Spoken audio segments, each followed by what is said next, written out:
Okay, I'm going to start here now with our session for Introduction to Networking.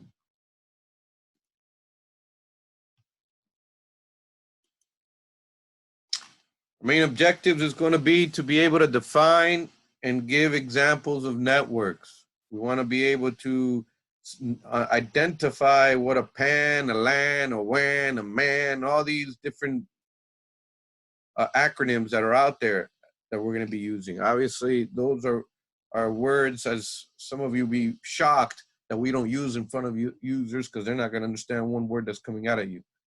Identify the devices used in the networks. Identify the types of cables and connectors being used.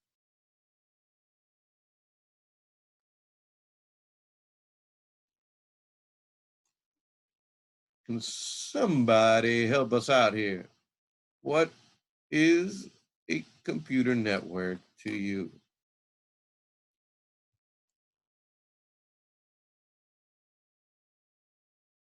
Jordan. Computer network is so hard to explain. It's interconnected communication between a bunch of computers and other devices on the network. That's what it is to me. Sending data back and forth. Yeah, it's as simple as we can put it, right? Everyone agree? I suppose. Interconnected computers, networks, basic devices, or computers, or anything that can be either wirelessly or by cable. Obviously, nowadays, we're not only grounded to that cable anymore. We could actually go wirelessly and connect wirelessly. Thank you. So, as Jordan alluded to, a network links computers for communicating, basically, and then sharing information. Prior to this, we had to use what we called sneakernet. Anyone know who sneakernet is? Right before the internet. It was the best invention they ever created back in the 80s. It was very, very fast. Very, very fast. Nobody knows that? I think that it was about, I think it was 1.44 megabytes per second, something like that. Yeah, as long as you can run in your sneakers to the person and get there as fast as possible, you can get the file to them. That's why it was called SneakerNet. There was no networks. I'm not joking. That's what it was called. So when this invention came out, the operating systems of 3.11 of Windows gave everyone now the capability of no longer having to actually get up and move. And we look like Wally now. We're all getting a nice little round, and we're going to be floating in a chair real soon. As Lazaro's nice, beautiful chair he has there. I'm very jealous about his little headset and chair. Although he kills computers, but we're not going to get into that conversation. So obviously a network must be able to provide connections, communications, and services, depending on what type of network each one has its components inside. Major components are client, server, network devices, and media. Everyone know what a client is exactly? They understand? It's the host that requests information to the server, and they're referred as the client. Mm-hmm. So any device that can connect, iPad, a mobile phone, any device that is either mobile or a computer itself is a client, because he's the one requesting information from the network. Even if you're just going out to the internet, you do realize you are a client that's going out to a web server asking for information. The web server is the one that is, his job is to be able to provide the resources with email, your internet websites, download files, be able to collaborate on SharePoint. All these are servers. Even putting Excel files in one location so that everybody in the department is able to share. That is usually, if it's done correctly, on a server. Obviously, there's different variances of types of servers, but its main job, that's what it is. A proxy server, we'll learn soon that it's the one that talks in our behalf to go into the internet.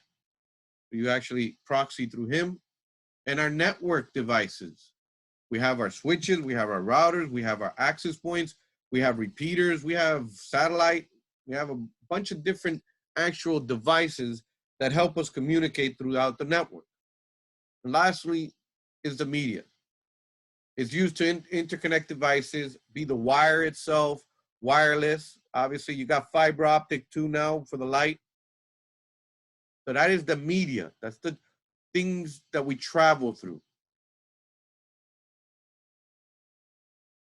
Any questions on those components? We need to be able to identify where they are in the network and what they are.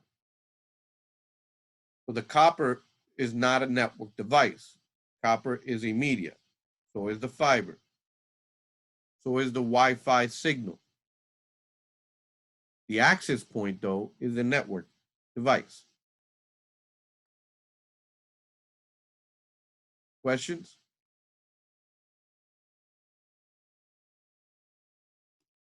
So we have to obviously be able to be adaptable. These are many kinds of networks out there. We have to learn to adapt to and to approach depending on what is needed and depending on the client's current network configuration. We're going to learn these things real soon. So if we are not able to adapt to every given situation or have the growth mindset to continuously try to learn all the new types of technology that continue to come out, it will get harder and harder. Because I assure you, from when I started, that we had the coaxial and everybody was riding the bus at 50 ohms to where we are now, it's night and day. If I would have failed to continue to broaden my education, then I would have been stuck in the 80s. Probably with a different haircut. No? All right. So let's continue here. Jordan, if you can help me reading out this one here. Basic network topologies. Arrangement of connections between computers, also called physical topology. A mesh network, each node on the network is responsible for sending and receiving transmissions to any other node without a central point of communication. In a ring network, nodes from a ring. Bus network, all nodes are connected in a sequential line, an older topology. Star network uses a centralized device to manage traffic on the network. And a hybrid network uses one or more networks to combine connections for better communication.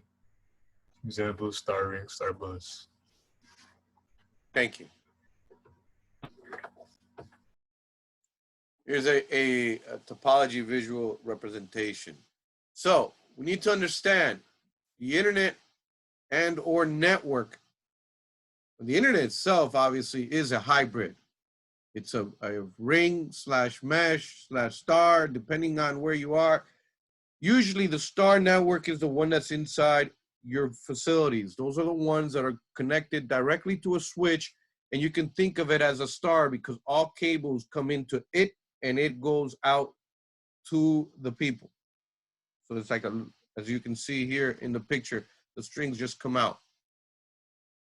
That would be a star topology. The ring topology is an old network. This is also the old network, the bus. If you remember when I first started our conversations of the bus network, this is the one with the 50 ohms. There's physically no line, one cable going straight through the whole facility. That's the bus. You would have to come in with a multimeter reader and read 50 ohms to see between each section when the 50 ohms stop. When you get 25, you stop there because somewhere in that section somebody did not put the little closing pin, the BNC connector. We twist and lock it. Even if you're not using the port, you needed to twist and lock it so it could send the signal right back to close the, you could say the loop, or the signal back and send the signal down the loop, the bus, not the loop, wrong words. So if it didn't continue sending the signal through the bus, the whole bus went down. Not one user, everyone on the bus goes down. So the whole facility will go down. This one here is the ring topology. Usually was used within token ring. It's not being used as much. As you can see, it's the same problem. You had to, although sometimes there was a switch in there, it still, all it did was just create a virtual ring loop.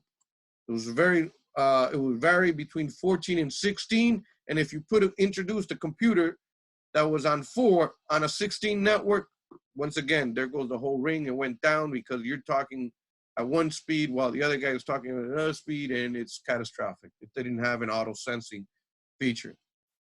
You'll hear everything beaconing, including the switch. It'll go. Should have seen my face when my boss ran in. He didn't tell me anything. What do you want? I look like Lázaro when I didn't put thermal paste.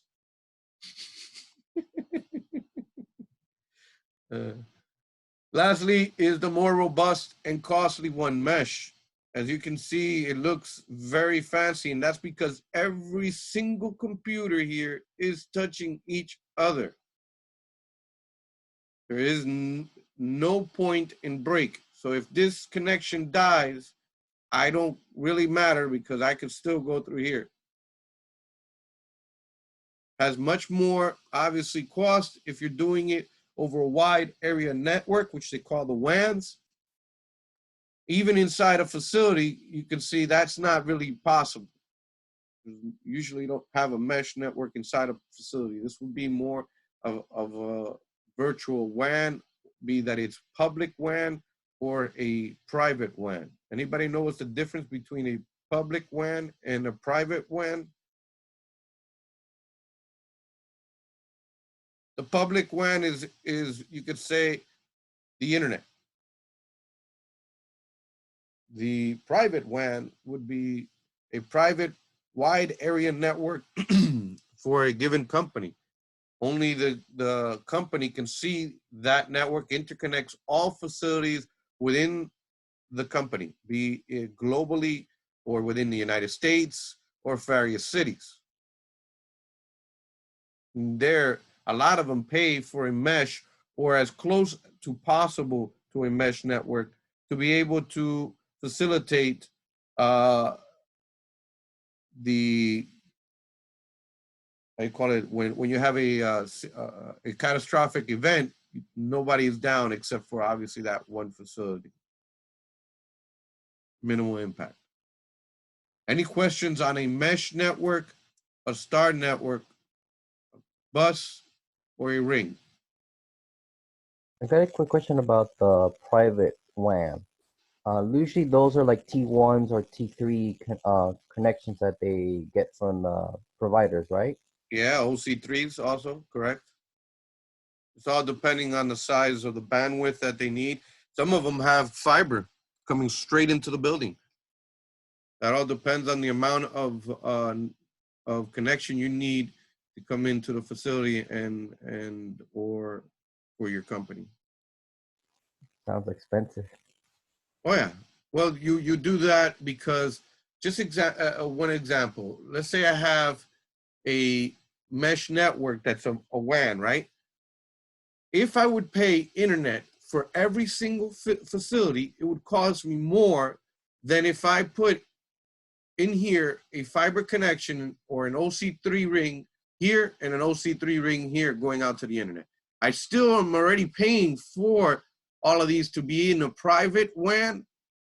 At the same time, now I've created a gateway where I put a proxy server here and a proxy server there, so that if anyone in the company within the United States needs to go out to the internet, they go out through those proxies. You save costs, and you save costs, and and now you control who and when they're going out. Okay. And now you also control security. Security now is tight because only through these doors can you come in and out.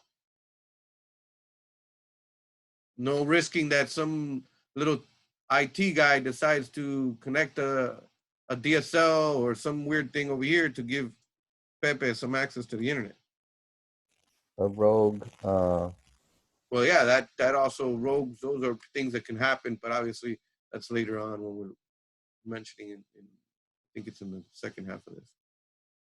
Any other questions in reference to mesh, star, the bus, or the ring?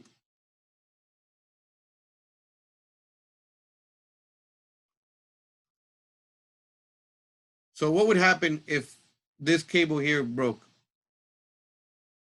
What do you think? It wouldn't work. The whole thing goes down, right? Same thing with this one over here. On this one, only the user goes down. Same thing. On this one, even if I lose this connection right here in the middle, do you agree that this site is not down? No. The site's not down because he could talk to him, he could talk to him, and he could talk to him. So he'll be able to get, he just can't go directly to this guy, but he can go this way.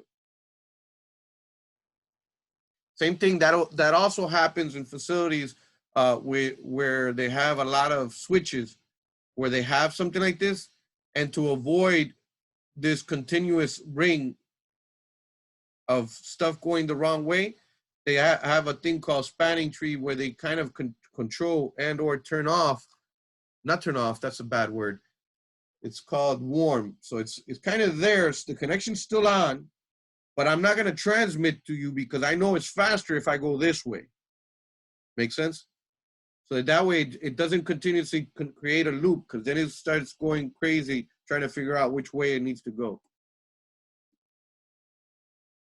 Types of networks, as we stated. This is a picture here of the client server network that contains both clients and a centralized server. This is a visual representation. Obviously, in most cases, they're going to be going into a switch, including the server would probably go into a main switch where it's probably got gigabit Ethernet or maybe 10 gig Ethernet, while these guys are maybe at 100 or a gig, depending on what you buy and how many bells and whistles you have. Any questions in reference to the client-server relationship and what they are and the types of networks by resource?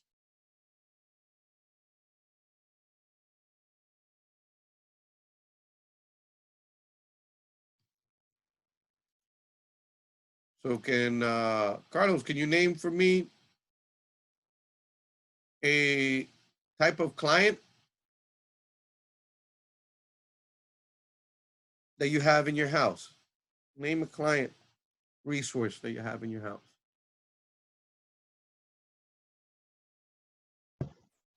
Hello, can you hear me? Yeah.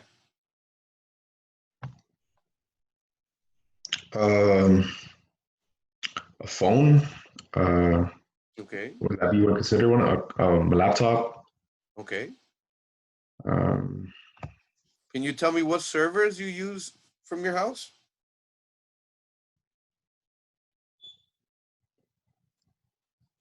mm, you mean like the router? Like, is that what you mean? That would be a network device.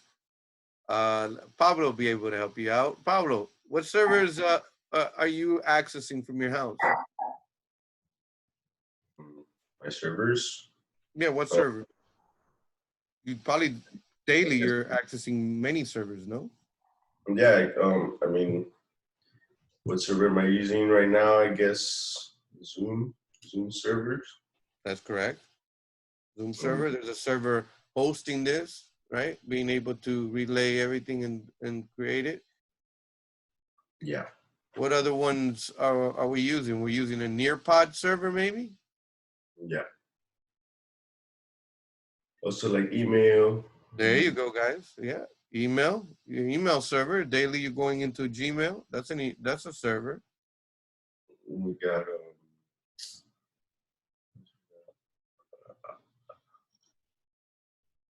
Any other ones? Let me think. I can't think of many other ones. bank state, like a There you bank. go. Your banks. Your banks have servers that you're going into.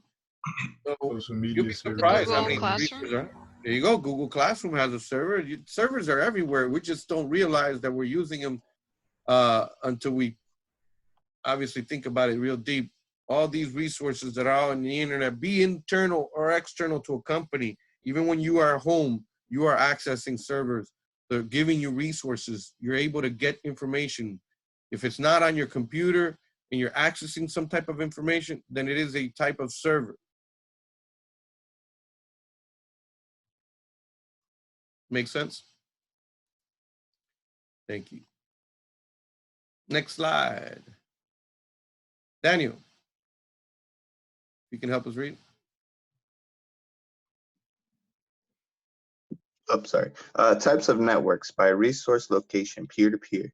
Peer-to-peer, all clients, no servers. All PCs shared networking burden, works well for a very small network and becomes awkward with large numbers.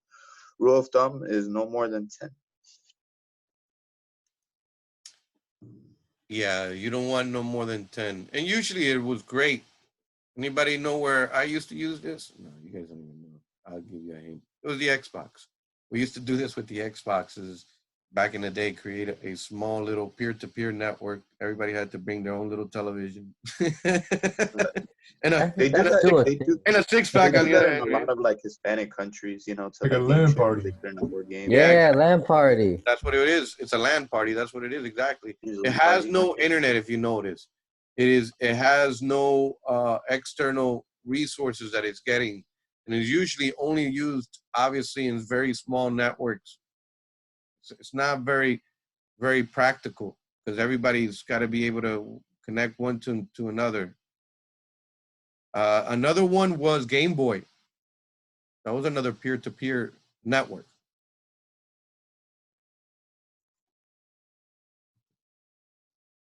Those were the days. Yeah. Next slide. DeAndre, can you help us with this one?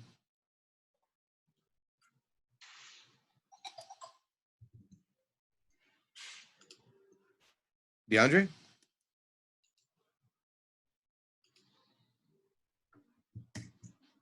Alexa, I guess, if you can help us out. Personal area network. Computer network organized around one person. Interconnects devices within a short range using Bluetooth, Firewire, or USB, among others. Includes one or more PCs, phones, peripheral devices, video game consoles, and it is very flexible. Yeah. PAN obviously is exactly that. It's your own little network. We do it all the time, right? We have a little Bluetooth headset. We have our connection directly to the printer. We don't even have to connect the printer nowadays to our wireless network. It has its own network already. And it tells you that you can connect to it and just send it information. Our phones, right? Some people connect their iPhones and are able to sync, or their Android phones. So that we can just simply see that it's personal. It's in my area. Now, can't get further than usually than arm's length. Obviously, I'm exaggerating, but you get the point. It's not meant to connect anything except for you to usually resources around you, and or some people use it, you know, to be able to send each other information, be one phone to another. Any questions? Next slide. Local area network. Teresa. Local area network, collection of computers located in a relatively small area like an office or building. All devices are connected by a common medium.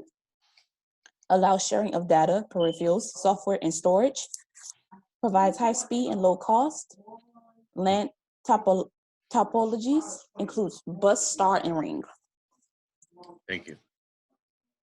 So the LAN is the local area network. We will live and breathe on what's LAN and WAN the majority of times. If we are IT professionals, we must know these very well. The PAN, obviously, a lot of users are very familiar, just don't know that it's called a PAN. We all agree, I'm pretty sure all of you understand, if you've used your phone to connect to your PC, that's a PAN, so you know what a PAN is now.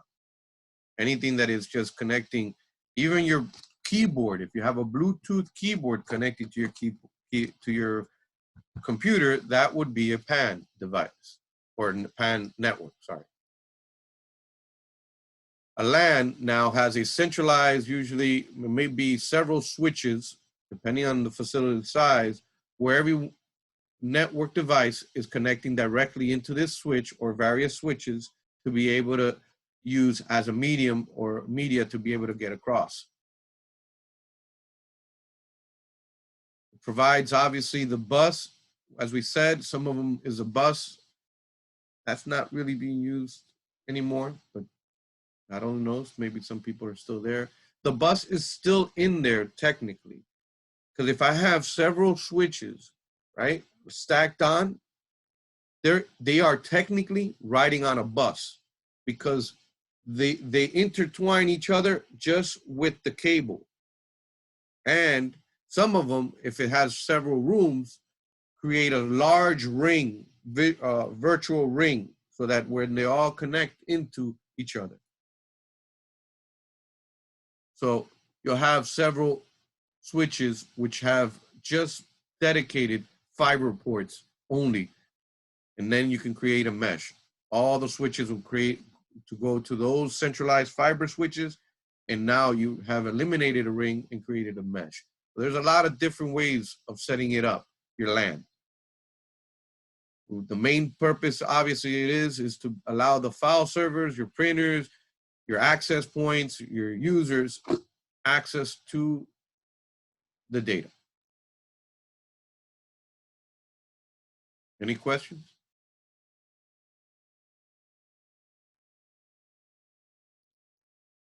Are we sure?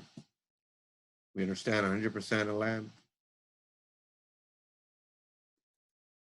Next slide. Justin, me out here.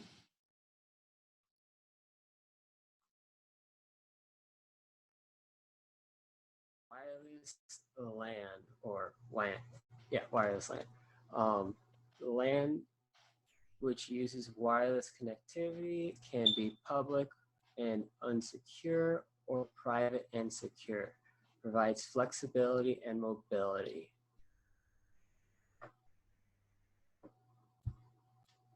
So the wireless LAN is obviously exactly the same as a LAN. There's no variance except for its media. Sorry, excuse me. Media is the one that's wireless. It's meant for a local area network, which gives the devices capability to be able to share resources, be sending it to a printer, sending it maybe to the access point, and the access point maybe with a cable is connected to a switch, and now it will send it to the printer. It all has its capability and flexibility, obviously, because now you can mobilely have devices, including scanners out there. There's sophisticated scanners that you could put in the order number and scan the load of the information of the truck that just came in. You could be scanning all the serial numbers on that order with ease. No longer do you have to go and write it on a piece of paper and go back or carry around this clunky, humongous laptop just to be able to fill out an Excel sheet with a wireless LAN. Any questions? I have a question about LAN. Mm-hmm. Okay. So what would be the host for LAN specifically that are the Switches. connection? Switches on a LAN, you're only dealing with, the majority of the time on a LAN, it only speaks in MAC address. So you only need switches. We're not talking about internet yet at that point, because the LAN is only to be able to talk to everything, including a router that may be on the actual network. But the LAN is local, only here in this building. So that's just essentially going to be the host. The switches.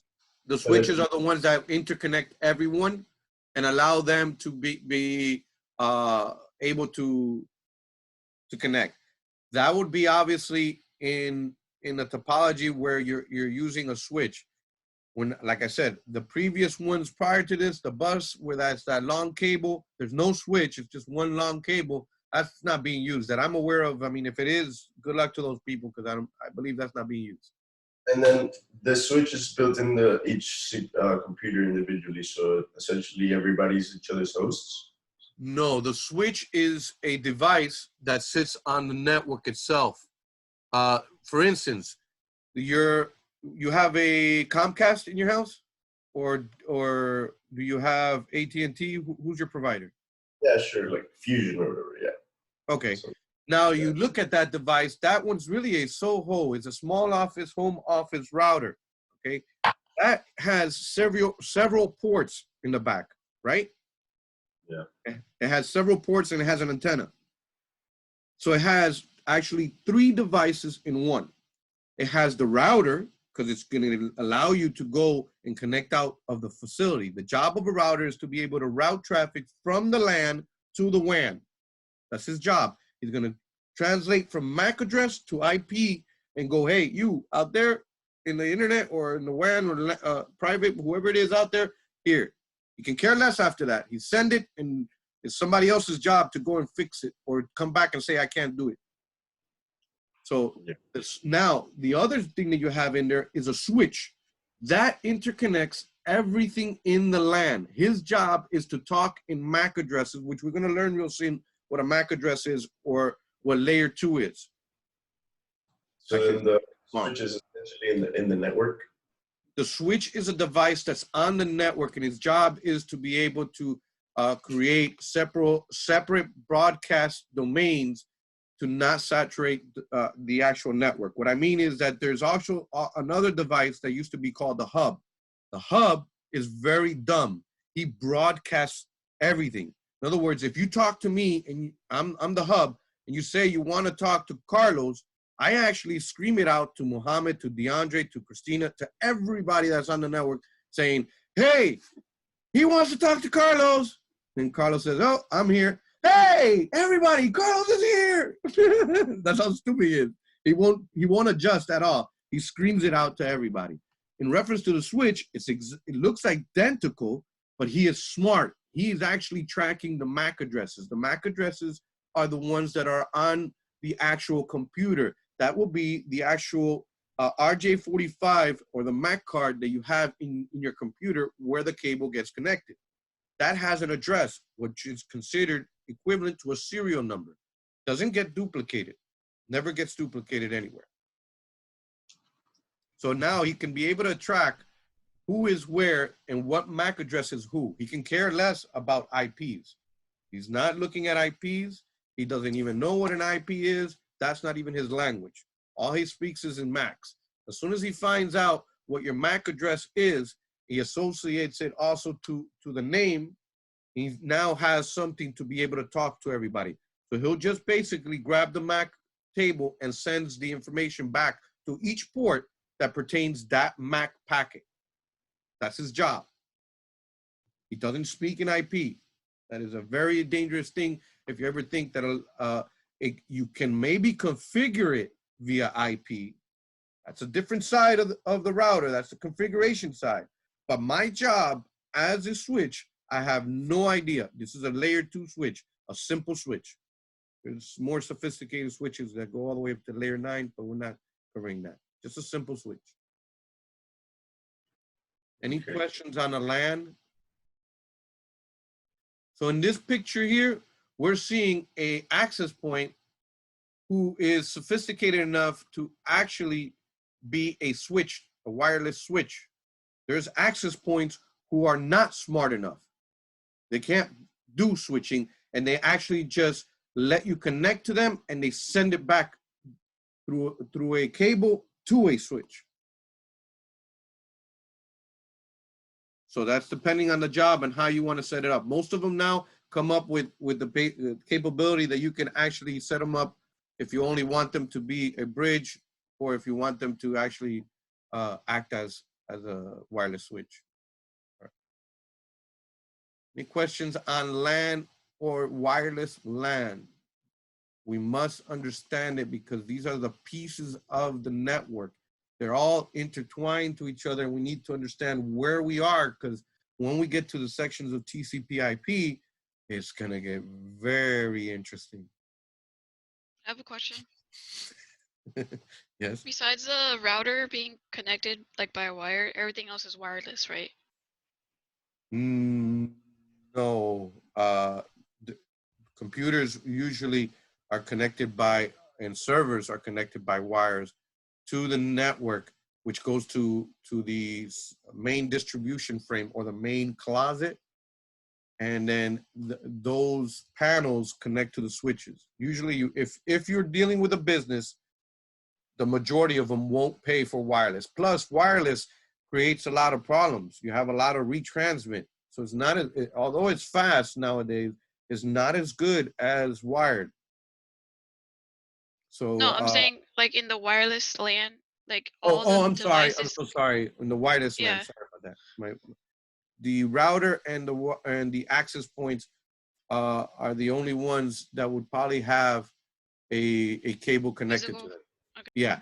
Now, that's the access point that's acting as a switch would do that. Now, there's ones that are used as bridge or repeaters, which don't need a cable. They wirelessly communicate back to the other one that really has the cable to the router, and they just extend the signal. So he just repeats it. He goes, yo, you guys out there. All right, now you, router, here you go.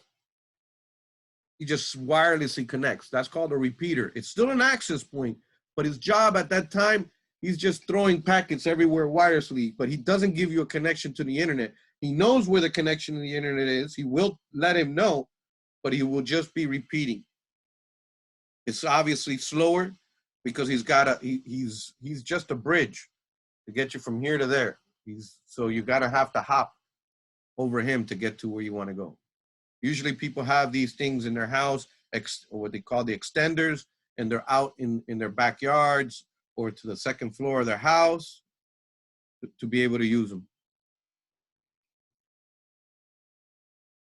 Any other questions on the wireless LAN?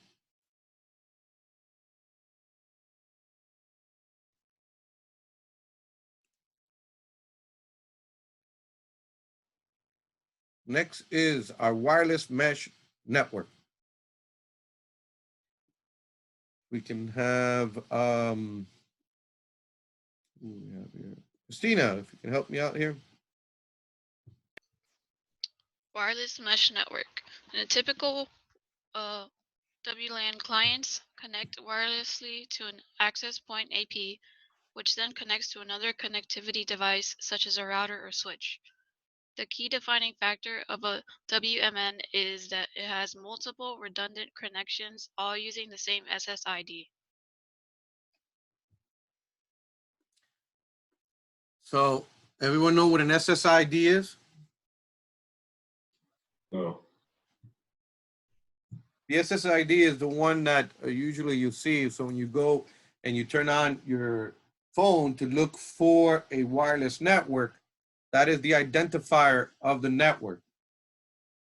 It's the one that gets broadcast. So depending on your house, if you have Xfinity, you might even see Xfinity out there and your local one. So these basically are all wirelessly connected. As I stated before, you'll see here, that's the wireless mesh network. So the links between these that are dotted are obviously wirelessly. Nothing is wired except for the gateway. He is the one that you see over here. That's the example that I was talking to you about earlier, where now these guys, although there may be routers themselves, but they're just repeating the signal within themselves here, but the only one that really has connection to the internet is here.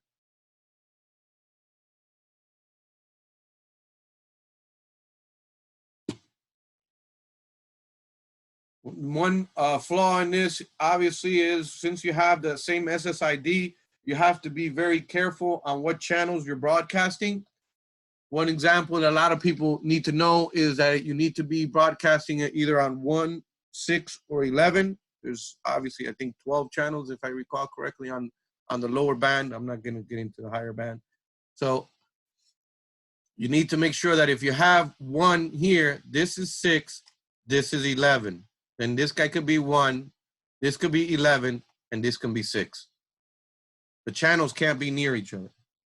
If not, you're going to have problems. Because when the device is getting into one zone to the other, since he's on the same channel, he doesn't realize that he's in the wrong zone. So instead of updating the MAC address, he continues to talk on the same channel, but to the wrong MAC address. So he's far away from one device that he was connected to, but since the channel is fine, he's not going to update his tables to figure out he's got to go to another MAC address to send the packet. So the other antenna that he's close to ignores him. You're not talking to me. Got nothing to do with me. Don't Tony. I have a question. Is this like what they use like in schools?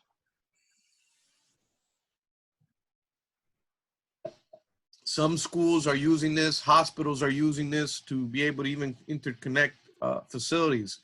So you'll see sometimes the big antennas right outside the facility to be able to facilitate and connect to the whole building.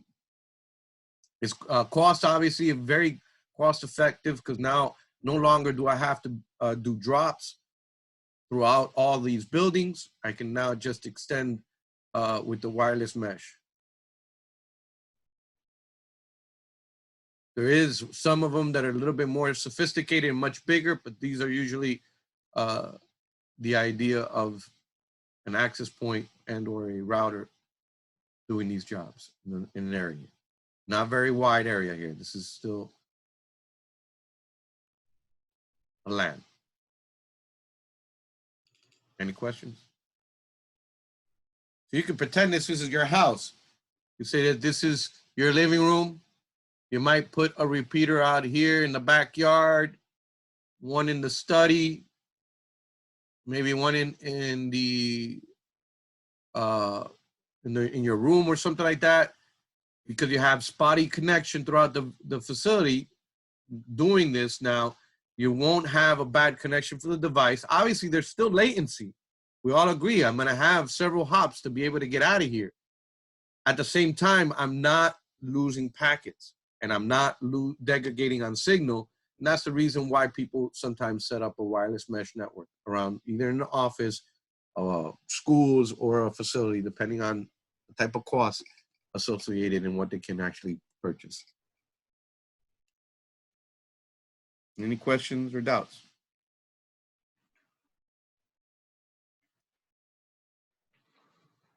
All right, now we have a MAN.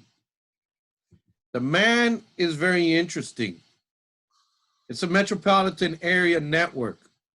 Obviously, can somebody give me an example of who may have this?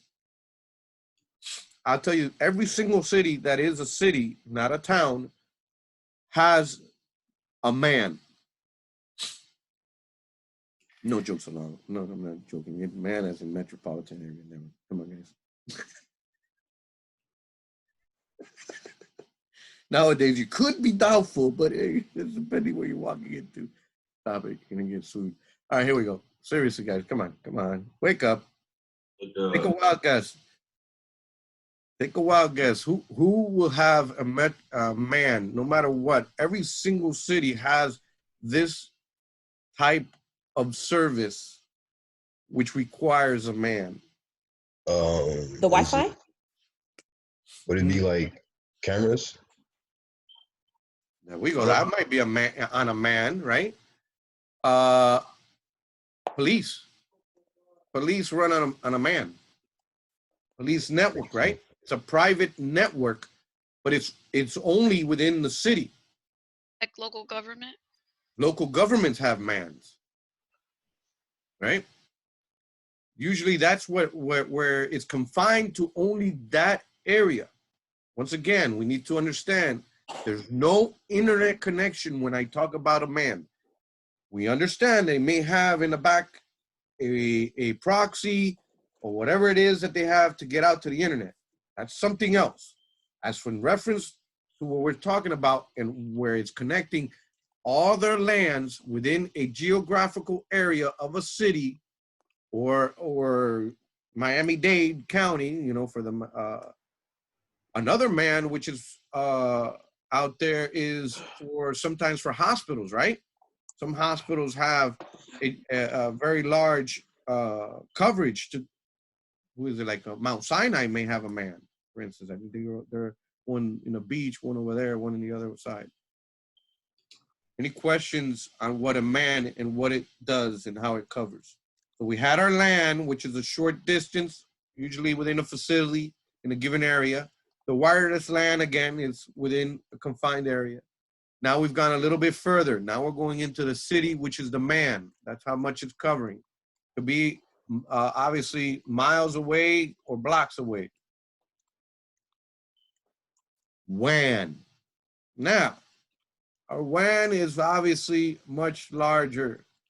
The scale, there is none. It's global. It's even obviously all the way out to Mars right now. We have a WAN. So NASA speaks to the rover over a WAN. We agree it's not a LAN. To be able to speak to the rover, it's a wide area network. Be that it's private, that's fine and dandy, but it is a WAN. It always consists of multiple LANs / or MANs, depending on what we spoke of before. It must consist that because that's what it's doing. The WAN is interconnecting wide areas of network. Geographically, if I'm connecting, the one that would have that would be FBI, CIA, the Postal Service, anyone who has a geographical challenge to be able to connect, be private or public WAN, it's possible. Any questions on what a WAN is? So would Google be like a WAN? Unfortunately, Google is a server. WAN is the service that Comcast provides to you to go out to the internet. They're an internet service provider, or they call ISP. Private network, pretty much. Ooh, I'm sorry? A WAN is like a private network. It can be private or public because the internet is a WAN. That's It's also the wild, wild west. But you could think of it, it is an internet. The only variance is when you change it from internet, you change the word to intranet. Intranets are also a WAN. So the internet is that it's a public network that's intertwined with each other, and they can physically see each other in wide distances. So like the only thing that makes it a WAN is just the fact that it's just much larger in a geographical scale, right? Exactly. That is the only variance here, is the geographical scale and distance that is covering. So a LAN is go ahead, sorry. So doesn't Google offer internet to certain places? I wasn't aware of that. I guess then there would be a ISP. Then Google could be an ISP. I know Yahoo is an ISP. I'm not sure if they're still doing it, but Yahoo used to be an ISP, and AOL, but I didn't know Google was providing that. That's pretty cool. So as long as you're getting out of your facility and traveling large distances to get there, that's considered a WAN. Obviously, the router is the one that's going to connect the LAN to the WAN, be that it's a public WAN or a private WAN.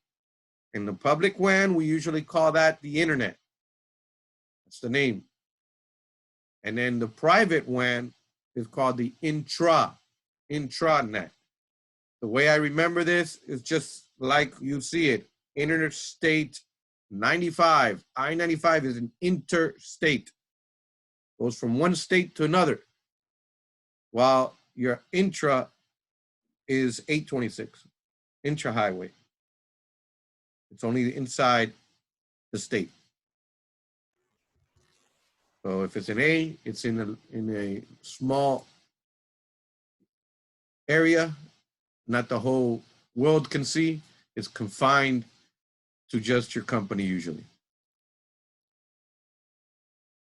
Now there is obviously VPNs and other things out there, but when we're talking about here is geographical areas. You must be able to identify what a LAN is, which is your local area network, locally here.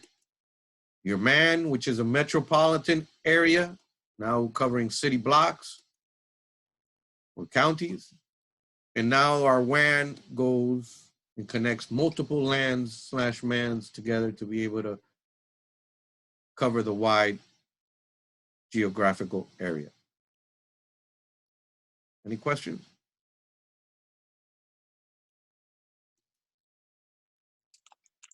So, next slide. Can somebody tell me what is number one? Mesh network.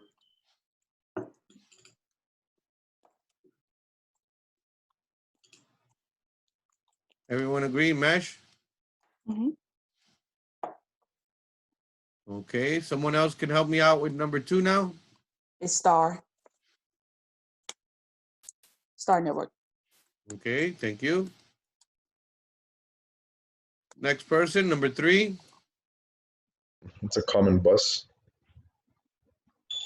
Okay. And the last one. Ring. Ring.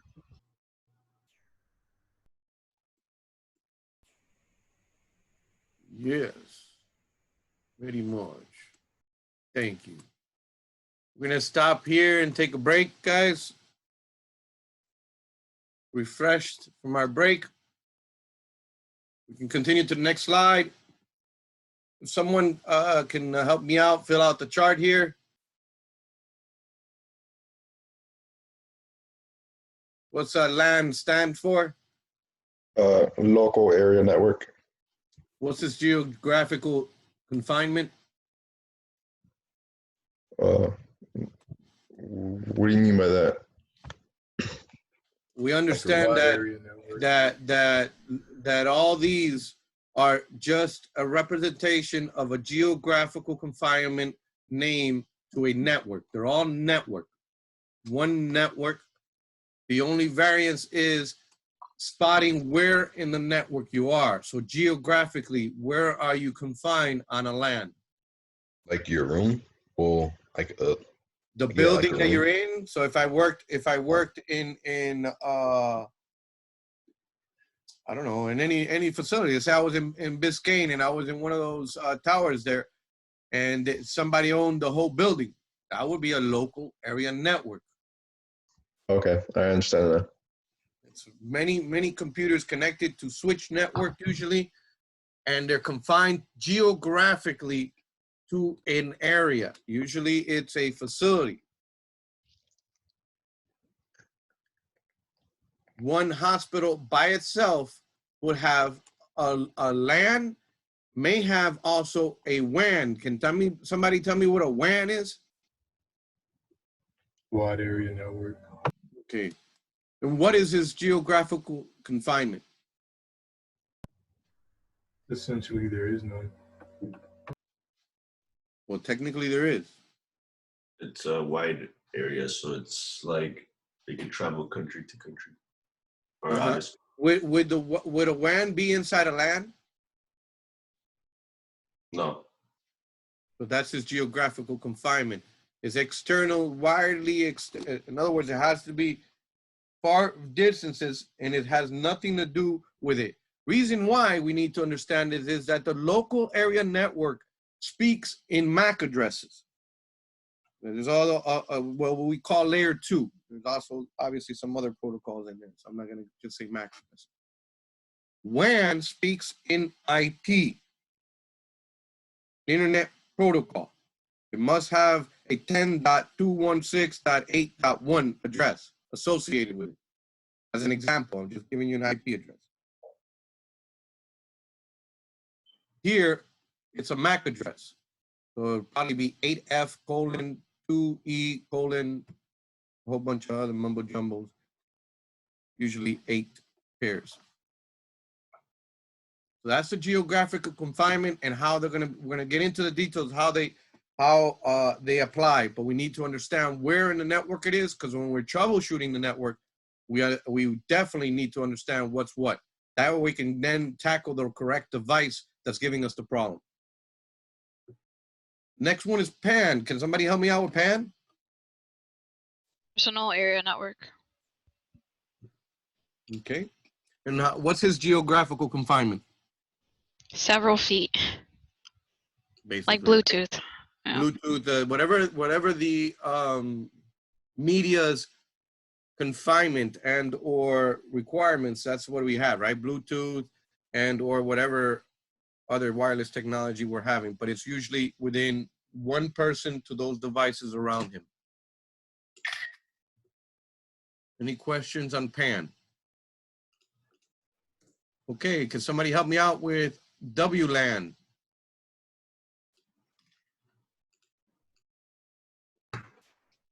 It's going to be wireless LAN.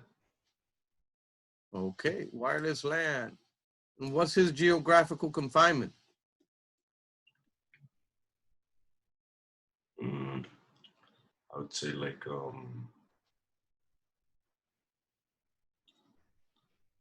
what's his name? Let's look at his name. What does it say? wireless LAN. And what does LAN mean to you? So it's a local area network. So Correct. It's not that far away, but it's wireless. Like an office or? Yes. The wireless LAN would be in an office, for instance. All the wireless access points that are connected to each other, either directly to a switch or to each other, right? Because they showed us a wireless mesh version. There's also the wired version of the wireless LAN where all the access points get connected back to the switch. All they're doing is giving a connection for all wireless devices in the facility to be able to connect back to the LAN and then going out the router to the WAN if they need to go out. If they just need to stay in the LAN and go directly to a server, it can do that also. Well, it doesn't need to go out to the WAN. It's just providing wireless connection to all devices in this confined area to the LAN. That's his job. Obviously, there is other devices that have several jobs and other things, but plain and simple, wireless LAN, that's all it is, without mixing anything else in reference to the wide area network. Man, who's man? I am man. No, come on, people. Help me out here. Area network. Metropolitan area network. What's his geographical confinement? It can cover from like blocks to several miles. I think like 10 miles, right? Well, yeah, basically a city, even Dade County, right? Miami-Dade Police. I'm pretty sure theirs covers a big radius, right? That's a man. Doesn't connect out to the internet, right?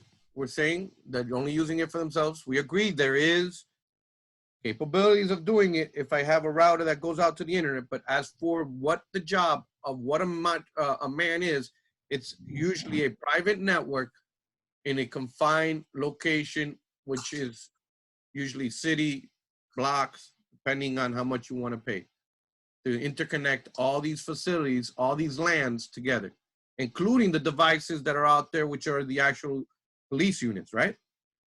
All these police units now have a computer inside there, they're actually cop cards. They're running on that man. They're not on the internet. Could you imagine if somebody hacks these things on the internet? That wouldn't be pretty. Be interesting, but it wouldn't be pretty. Any questions? Okay, next one. Christina, help me out here with this, please. Network interface card. Provides a physical connection between the computer's expansion bus and the network cable. Boost the digital signal from the computer. Change the data stream from wide stream to narrow stream parallel to serial conversion. Move data to and from random access memory and manage the flow of data to and from the network cable. Buffer the data from the computer. Okay. So prior to this, there's also the modems that do the same job, but obviously that technology is very antiquated, still being used in some countries, including instead of SneakerNet, they're using pigeons. No, I'm not lying. They're using pigeons. They basically strap a USB to the back of that pigeon's leg, and the homing pigeon knows where it needs to go fly. And since now I can send gigs compared to 9600 baud rate, that's obviously much faster. So his job is that it's going to change all zeros and ones, and he's going to slap, we're going to find this a little bit later, but he slaps a little label, extra information about what you are. So the application has its own ones and zeros. Everything in there has its own ones and zeros. When he gets to this point, he basically says, hey, this is the MAC address of this pack. Here you go. He's the one that's able to obviously decipher back, is this my conversation? Should I be receiving this? Yes. So here you go. Back to you. Any questions on his job? So he connects directly to a network cable here. The network cable usually gets connected to a switch or a Soho routers, depending on but the job at that point is a switch, usually directly to a switch. Any questions? Doubts on a network interface card? So when you see NIC card, that's what it means. Network interface card. Any questions?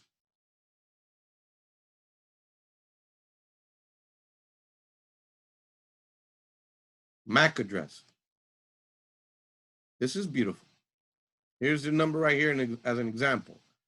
The media access control itself is built into the actual NIC card. It's actually inside, you could say, a ROM chip in there. It contains 48 bits that are expressed in 12 hexadecimal characters. This is obviously to facilitate the process on the network. All hardware addresses have an area in the front, which are these three here, represents the actual manufacturer. If you look up the first three there, octets of who is that MAC address, it'll tell you who created the actual card. The latter is the serial number associated to the card. This is what the switch uses to be able to identify who you are. The MAC address is basically utilized in this way. Christina wants to talk to Jordan. Christina screams out, I want to talk to Jordan. Jordan is a PC, just play along here. What happens is when you first turn on your computer, both Christina and Jordan say hello to the world, usually to try to find out some type of information. When they do that, this switch now stores your computer name to a table associated to this MAC address. Now he knows exactly what port Christina is connected, physically connected to this switch. We can pretend that this switch has 48 ports. So as soon as I already know where she is, and I know where Jordan is, I'm able to now, with ease, be able to basically route the packages without talking to anybody else. Pretend now that Carlos got on the network and somebody wants to talk to Carlos, but he turned on his computer, but basically we'll pretend he never even got an IP, just for lack of a better exercise. Obviously, if he talks to the proxy server or anybody, is going to give him that. So if I don't know who he is, what's going to happen is the switch, I'm going to scream out, Carlos, are you here? Or who is Carlos, better yet. Believe it or not, if you look at the packet, it actually says who is, and it says the computer name. As soon as that packet goes out, if Carlos is on the network, will respond to me saying, I am Carlos, and here's my MAC address. As soon as I find that out, at that point, now I update my tables, and with ease, I can now route within the LAN via MAC addresses. I'm not talking an IP, only MAC addresses, the packets. Anybody have any questions on what MAC address is and how it is important in reference to where it is and how it speaks in the network? and what is 4. On the right here, I would like you guys to go into your actual activities of classwork. We're going to be playing Flippy Bit. And if anybody can beat me, which my top score is 50, I will gladly circumvent when I finish explaining now the exercise. I'm sorry, go ahead. Somebody had a question? Yeah, how do you turn off the music? Because it's really loud for me. That's a good question. I think I usually just turn off the music itself, as in the sound, when I start playing that. So you can turn off the music when we get to that point. So what we need to understand is hexadecimal. Hexadecimal is a 15 base decimal system. Compared to binary is 2. The usual one that humans use is 10. We all agree 0 through 9. There's 10 characters that we're looking at. The computer only speaks in binary, which is 0s and 1s. So to be able to understand, here is the MAC address of E0. E0 is equivalent to having the first 4 sets being 1, 1, 1, 0. It's also equivalent to 14. It does equal 14. And then the last set, or from that byte, right? Because that's a nibble. So the whole byte, the rest of it would be all 0s. The more we practice the game, trust me, the faster your brain's gonna get to it. I strongly recommend playing this game. I'm gonna be putting you guys into this breakout rooms real soon. But let me first. So the exercise of Flippy Bit, basically, ultimate goal is to understand that there is 2 nibbles within a MAC address.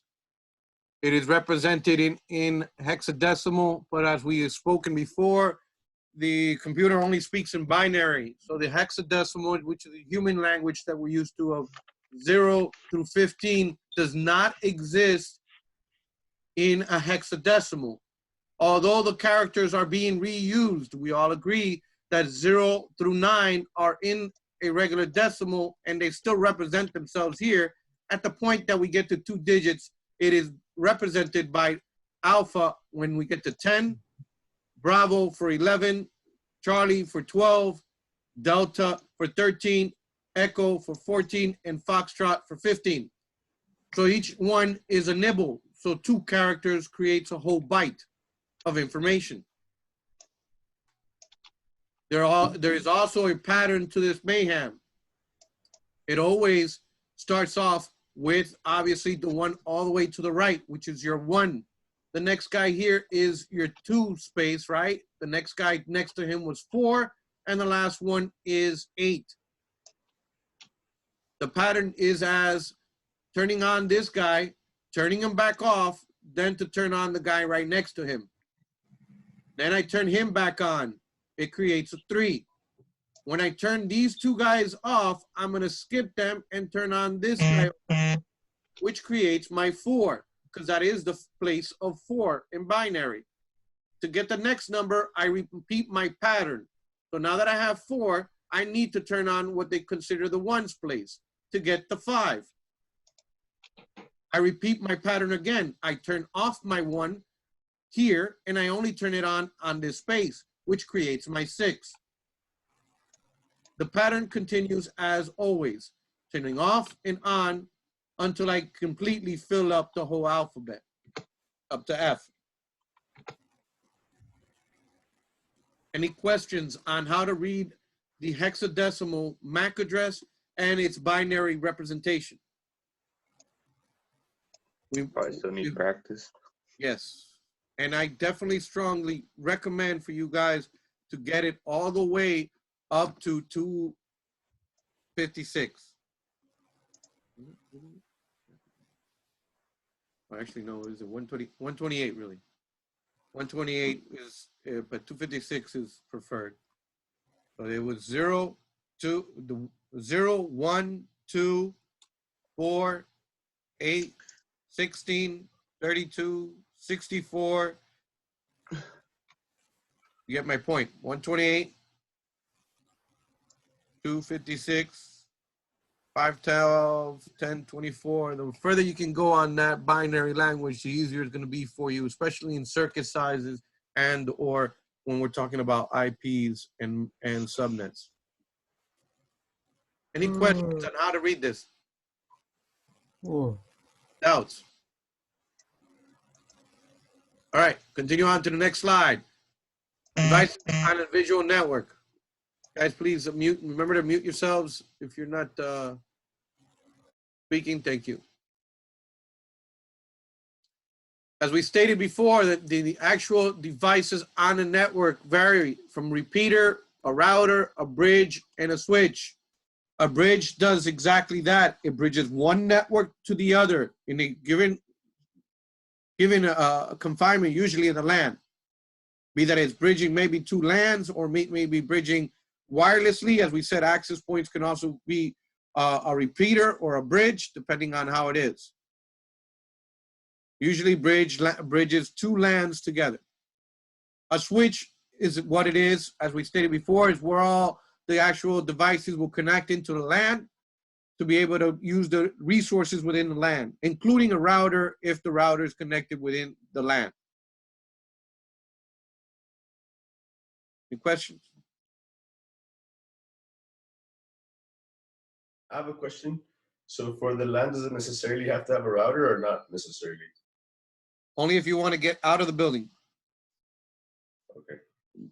A LAN is only as if they need to get out to some type of WAN, be private or public WAN, or a MAN, then you obviously need some type of connection. Otherwise, there's no necessity.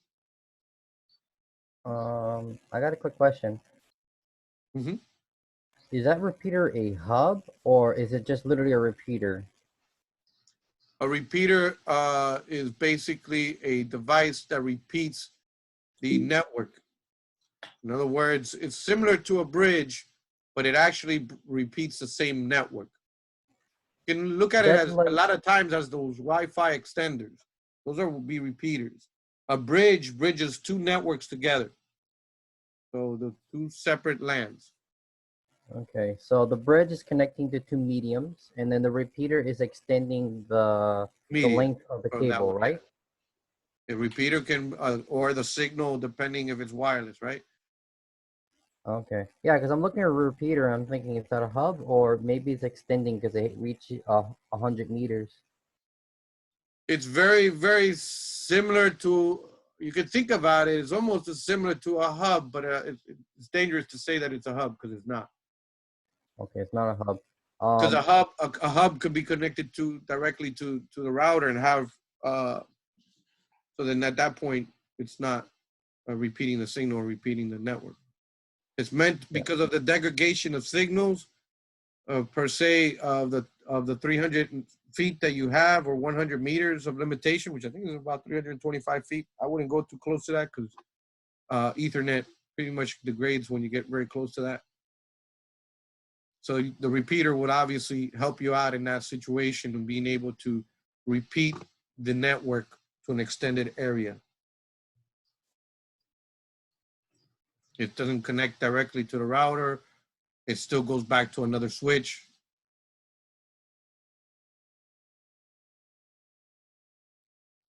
Any questions? So let's say this computer here wanted to talk to this guy here. He would actually have to traverse the repeater itself, go into the switch, then traverse the bridge, be wherever the bridge is, connection, to get into this network over here and be able to connect to this computer. And even if he wanted to go out the router, he would have to obviously go that route. I'm actually confused because the switch in the segments, there's like three PCs sharing the same segment. Does the bridge divide that up? The bridge is very, very similar looking of a switch. Matter of fact, there's a lot of switches that can be a bridge, could be a switch, or they could be a repeater.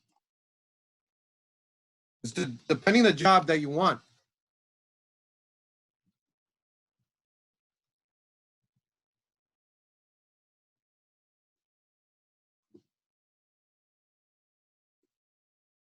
So if you look at it, all it's doing is allowing this LAN where these switches are bridge to this LAN that's out here.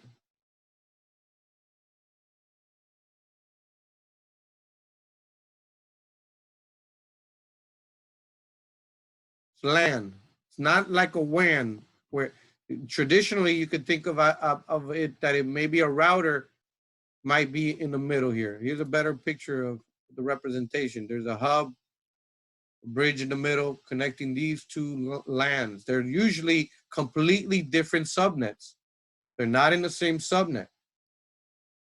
If they were in the same exact subnet, then that would be, excuse me, that would be a repeater. It can be the exact same device, just the job that it's doing. If you'll see here, here's a picture of the actual device itself. And it has the ports available to bridge the two networks. Very close to doing the job of a router, but it doesn't give you WAN access. There's no WAN access. The bridge is also on layer 2. He speaks in layer 2.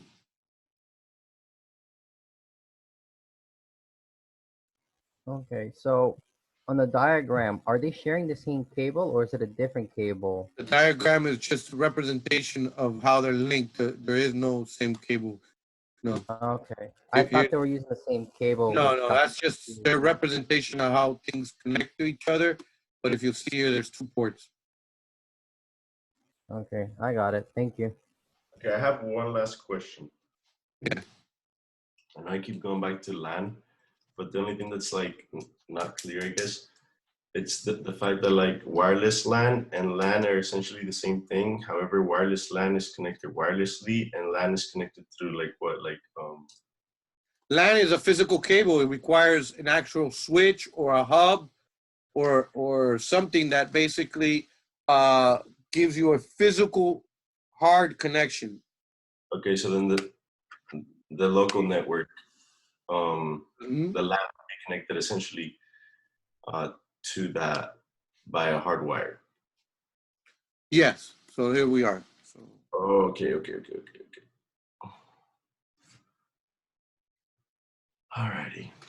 Sounds good. Thank you. But that hard wire is not it's not a router, right? Which one? I'm sorry. Repeat the question. The cable that connects essentially the local area network, the LAN, is not a router itself, is it?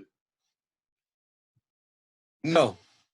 Usually in big, humongous facilities, unless if they have an all-in-one device like you do in your house, they have something like this.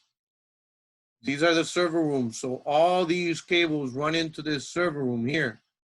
And they all go to the panels that are on your walls. So the panels that are in your ports that you see, like your telephone cable port on the wall, they all go into that main distribution frame that I keep on mentioning, MDF, main distribution frame. Now this thing wants to go into something that I don't want to go into. So all of these link here and they connect directly to a switch. The switch is the one that connects all devices on a LAN, including a router. A router can connect to the switch and say, hey, by the way, if you cannot communicate with somebody, you can't find anybody, I'm here. I can take care of it. I'll look for them out there. That's what happens basically. So the router is waiting. And the moment that the switch, say, hey, Carlos, are you here? So essentially that's what would make it a wireless LAN essentially. A wireless LAN is exactly like a LAN. The only variance is instead of using physical cables, it's using the wireless communication to mimic the local area network. Right, but what were you saying? Like when you connect, let's say, a router to a switch. Okay, so yeah, that was me. My pause was actually me waiting for no computer to respond. The moment that the computer does not respond, and when I yell out, Carlos, are you here? The router will take that and say, give me a second. Then he just basically sends it out. The computer name. So essentially what I'm saying is like once you connect a router to the switch, it automatically becomes a wireless LAN. No, the router only gives me WAN, wide area network. Oh yeah, okay. An access point gives me wireless LAN. A router's job is to route you to the WAN, wide area network. He works on IPs and some other protocols. What would be the access point for the wireless LAN then? Exactly. The access point is the device for the LAN, and the wireless communication would be the media. Instead of a cable, the wireless communication, it's its media. That's how it traverses. But what device is that access point if it's not a router? I guess that's my question. The access point can do 3 jobs. It can do a hub, it can do a bridge, it can be a switch, and some of them also have the capability of being a router. But the access point pelao, the main thing it is that it's a wireless switch or a repeater or a bridge. One of those 3 jobs it takes on. It's either a bridge, a repeater. Okay, like now it makes complete sense. Perfect, thank you so much. Just like there's some sophisticated switches that can do the bridge, a switch job, and a repeater job. That's what the access points job is exactly like that. And you can actually put them at ad hoc and put them as stupid as being a hub version kind of thing. But obviously we don't want to do something like that. Any other questions on the variance between the device, the media, and or the actual technology variance of LAN, WAN? We all understand? Oh, that was pretty good. I'm now a rapper and I didn't know it. Okay, next slide. Hubs. We alluded to these guys. These guys are very, very dumb. They basically, as I stated, even if Carlos tell me he's here, I still yell it out to everybody, the conversation. So basically, it's like that annoying little guy that you hear sometimes in when they're doing a interview, that the guy is speaking in English, but your mom's watching the television in Spanish, so you hear him in English and the guy is repeating everything in Spanish. That's how annoying it is. He's repeating word for word of everyone's conversation. So what happens? There's collisions. If everyone starts talking, I go crazy because I'm trying to talk to everybody about everything that's going on. So you could just imagine this same guy that's trying to translate from English to Spanish, trying to translate everybody in the crowd conversation. It's ridiculous. And it gets annoying. It's not very effective. Ethernet came up with some type of technology to help with the actual collision issue, but the hubs themselves never really had that problem. Were able to fix that problem. Ethernet does. So if I have a token ring hub or something like that, that doesn't have it. But Ethernet technology does obviously help with that. That's one reason why switches came about, and they're much more sophisticated than the hub. I got a question. Hub is a layer 1 then, right? Because it doesn't have any frame capabilities. I'm sorry? A hub is a layer 1, right? It's physical. That is correct. It can't do frames. It's as good as a NIC card. It's a layer 1. Wait, I thought a NIC is a layer 2. And nowadays layer 1 and 2, yes, but I'm saying the physical NIC card is a layer 1. Okay, so traditionally a NIC card is the Between physical. 1 and 2, because of the MAC address. The MAC address itself is the one that, but the physical card is layer 1. Got it. Oh, okay. It Thank you. gets tricky because when you're going to replace the NIC card, what is it? It's the physical layer. If the MAC address on it now, that is on the layer 2. Oh, I think I get what you mean. There's the physical part, and then the frame is the information within the logo. Exactly. That's in layer 2. But the physical, if I can touch it, that's layer 1. I don't care what it is, even the switch. I touch it. I love you, man. That's that's physical switch. But it speaks in layer 2. Gets very confusing. But we need to know these variances because depending where we are in the computer world, we always start in the least intrusive. In the least intrusive, when it comes to everything except for the network, the least intrusive is always we start from the application layer and then we go and dig all the way up to the layer, which is the physical layer. I'll dig in and touch the computer inside. When it comes to the network, it's actually backwards. You have to know these layers because now I got to start from the physical layer. Is the cable in? Is the switch on? All these things I need to check. Are the lights flickering? Next, I go into the MAC layer. Can I get a MBT stat information or a net stat information from my computer that confirms that I can get to that? Then I can go to the next layer, which is layer 3. That would be the routers, my IPs. It gets difficult because if we don't know which one is speaking in what, we'll start looking in the wrong place. So are you saying that level 1 is the physical thing? So Physical layer. We're going to be layer. learning that, I believe, in TCP/IP stack, which is in our next one. We'll get into details of that. But the physical layer is anything you can touch. If you physically touch it, it's physical. Would layer 2 be essentially the backend of the computer? The MAC addresses. All MAC addresses, I think Apple has a different thing, and some other ones have a different thing. But the MAC addresses and the layer of talking is it also speaks in a certain language at that layer.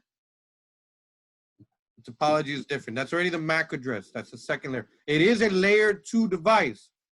But given that it's a layer 2 device, it has everything below it. It has capabilities of 1 to 2. A router speaks in layer 3, but at the same time, it has a MAC address and it has physical layer. Its main job and everything it does is in IP. Its job and everything is in IP. That's where it does everything. But it does contain a MAC address. It has that. And to be able to talk to the switches, right? And it has a physical nature. I can touch it, the physical cards on it, the T1 card that I may put in there, or any WIC card that I may put in. Okay, so layer 2 is essentially just the MAC address itself. In layman's term, that's where you are. There is some more like topologies and things that is talking on, protocols there, but we'll get into that later. But that's already on that level. So we know how smart are these devices, how high in these application layers they can go. A hub we know is as dumb as it gets. He's physically there. Yes, he gives you connections, but he doesn't have anything. He can care less about MAC addresses. He just continuously yells out to everybody the information. As you can see, that obviously is very slow. And as we stated earlier, a lot of these access points, if they're not sophisticated enough, they're usually considered that portion of the wireless connection as hubs, because that's what in essence is doing. It's just hubbing the information. Although it has an internal switch for the switch portion, the physical switch portion, it just really just relays its message to everybody. You understand what that means? So when the wireless access point is going to send something to your laptop, you best bet that everybody that is in that wireless network is hearing your conversation. There is no filter. If I'm on your SID, on your security identifier, right? if I'm already connected to that wireless and the messages get broadcast, if I have a sniffer, I can see your conversation. The computer itself usually won't listen because you're not, when they broadcast a message, it's sending it with a MAC address. So it's going to say who it belongs to. When my access point my wireless NIC card normally is going to ignore it. But if I want to be intrusive and I want to listen in, I can, because it's broadcasting as a hub. It's broadcasting everything wirelessly. Any questions? Any doubts? Switches. Similar to hubs, except it actually evaluates the information and it sends the packets. As I stated before, it has the MAC addresses, it attaches more nodes, and it has its own broadcasting domain. Every single switch port has its own broadcast domain versus the hub, everybody's in the same broadcast domain. So every port has its own broadcast domain. Reduces obviously the problem with collisions, and obviously it's been widely now been, how you say, sunsetting out all the hubs. Pretty much everybody's gotten rid of hubs. I haven't seen hubs for a long time. All right, guys, we're at the 12 o'clock hour. I know we've been having a little bit too much fun, and I don't think we're really finished yet. I'm not sure what page am I in here? It doesn't tell me. You guys want to continue real quick, or I'm not sure up to where am I? We still got like 20 more slides. No, yeah. Shows you're on page 20. Yeah, we're on 20. No, that's gonna take us a while. So we'll pause here, guys, if you don't mind. Oh. Go to lunch. All right. See you at 101. See ya. See you in 101. Lisa, you saw my message? Message, I'm answering here right now, Christina. So what happened? So did you try to log in? I want to see like what the subscription like has in it, like what was offered. Any questions in the variances between a hub or a switch on a LAN? We're going to get into the details of TCP/IP and how these things function. That'll be the next session, but just I want to make sure you guys at least understand the actual jobs that they do, where they lie. So over here, we have bridges. As I stated before, they're connected between two physical dissimilar networks, right? Be usually different, either topology sometimes or even different subnets. A gateway, usually referred to sometimes as a router or a device that gives you a connection towards the actual internet.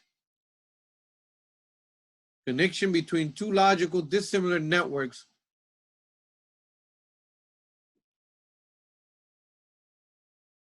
One's physical, the other one's logical. Question.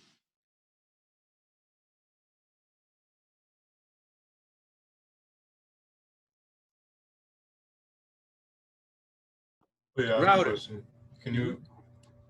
Can you explain logically dissimilar? Can we What explain? exactly that means?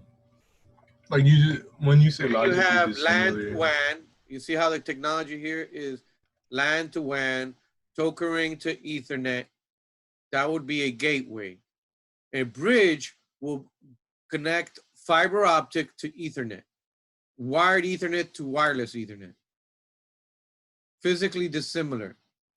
While this here is more in terms of how the technology is using it, because token ring switches or token ring technology uses different devices.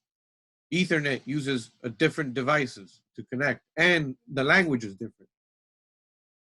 The gateway will help you to connect those dissimilar type of networks, the way they communicate, the language that they're speaking in. The bridge is going to get the physical layer You can think of it, this one maybe as in the MAC or the layer 2 as a logical. And then over here, this is the physical layer. So it gets wired to wireless Ethernet, fiber optic to Ethernet physically, anything that is dissimilar within those. That's the variance between the two. That help out a little? So gateway is networks, bridge is the, not the media, but, or would it be the media? Like Ethernet, LAN, WAN, those are different networks. Correct. Token ring is a type of network, and so is Ethernet. And then fiber optic and Ethernet are just two cables, right? The fiber optic cable to Ethernet. So that was the one, the device that we saw with 2 ports. So you would connect those 2 ports to that device. Okay. And it will bridge the connection between the two. Okay. Almost similar to what an adapter does, but obviously much more sophisticated. I don't want to go into that lower layer because that's not what it's doing. But you can think about it as that aspect. But this is a network aspect here. Fiber optics speak in light. Their language is completely different than the copper signaling that's going on. We agree. Same thing with the wired Ethernet versus the wireless Ethernet. They're using 2 different technologies to be able to communicate with each other. And that's what the device does. Just bridges those 2 dissimilar physical networks together. Any other questions?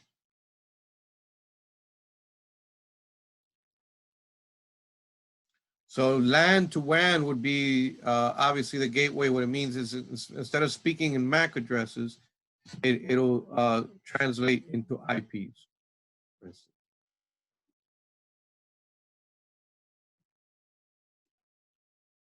Next one is our routers. Our routers here, this is probably similar to ones that you may have. Maybe they don't have that many antennas. Does anybody know why some of these routers have so many antennas?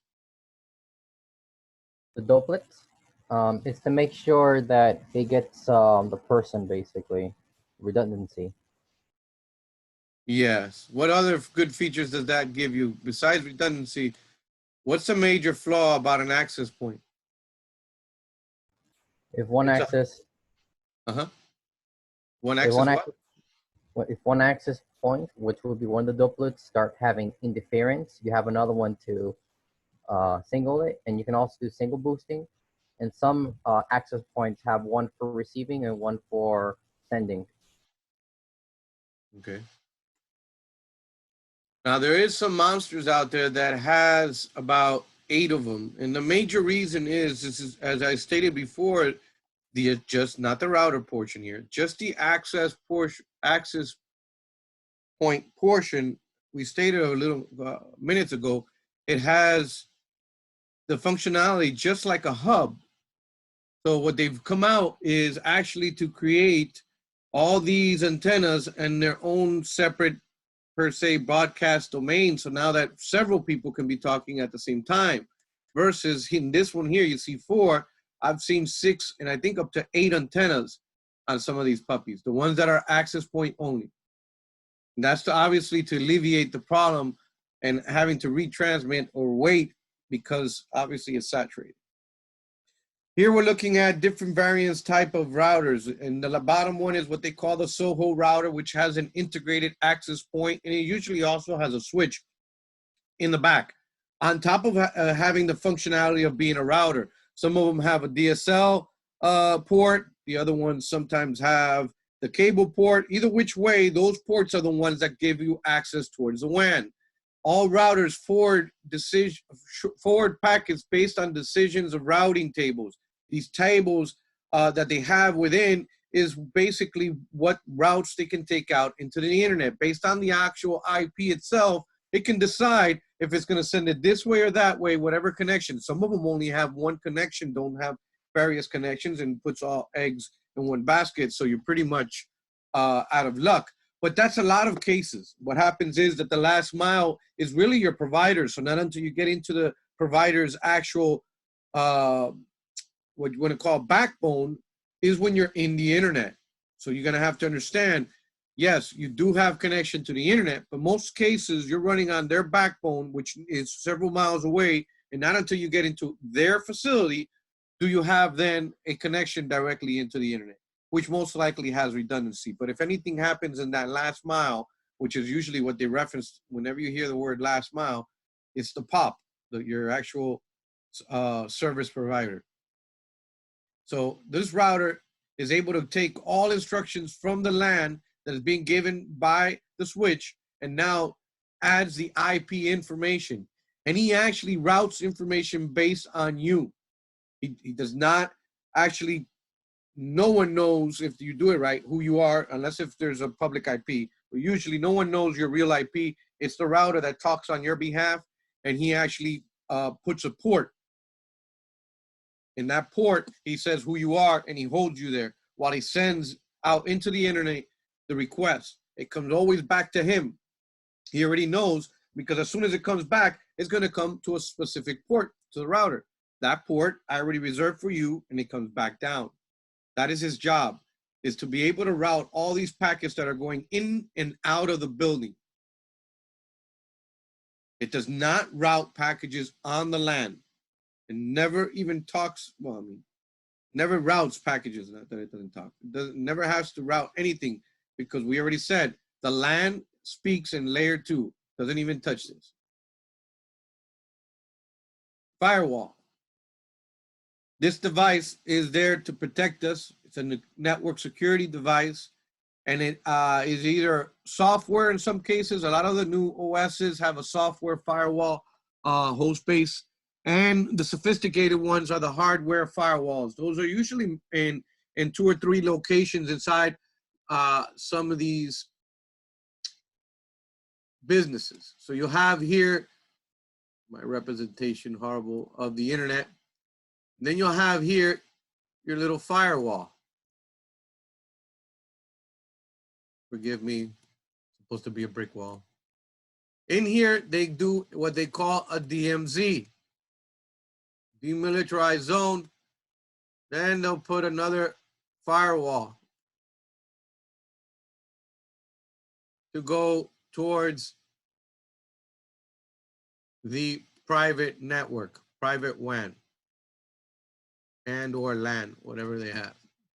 So these puppies make sure that when something's in the internet, it does not get in unless if it's either been already deemed worthy traffic. Some of them do filtering by inspecting it, and based on ACL rules, which is access control list rules, they inspect every single packet coming in and making sure that it's valid.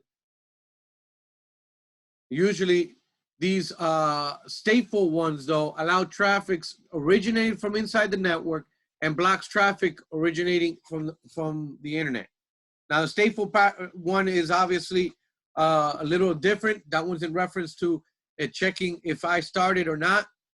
The difference is that the packet filtering firewalls obviously inspects all of the actual packets and checks it against the ACL rules.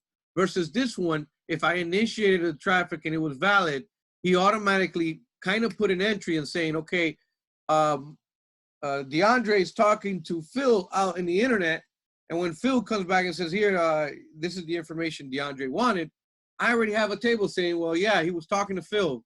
This can go through. But now Bob wants to talk to DeAndre. And I look at him, I'm like, well, no. DeAndre never even talked to you. So you're not coming in. That's the difference there. On the ACL, an access control list has a full list. This list can be either a white list or a black list. The white list is basically saying what you're going to allow.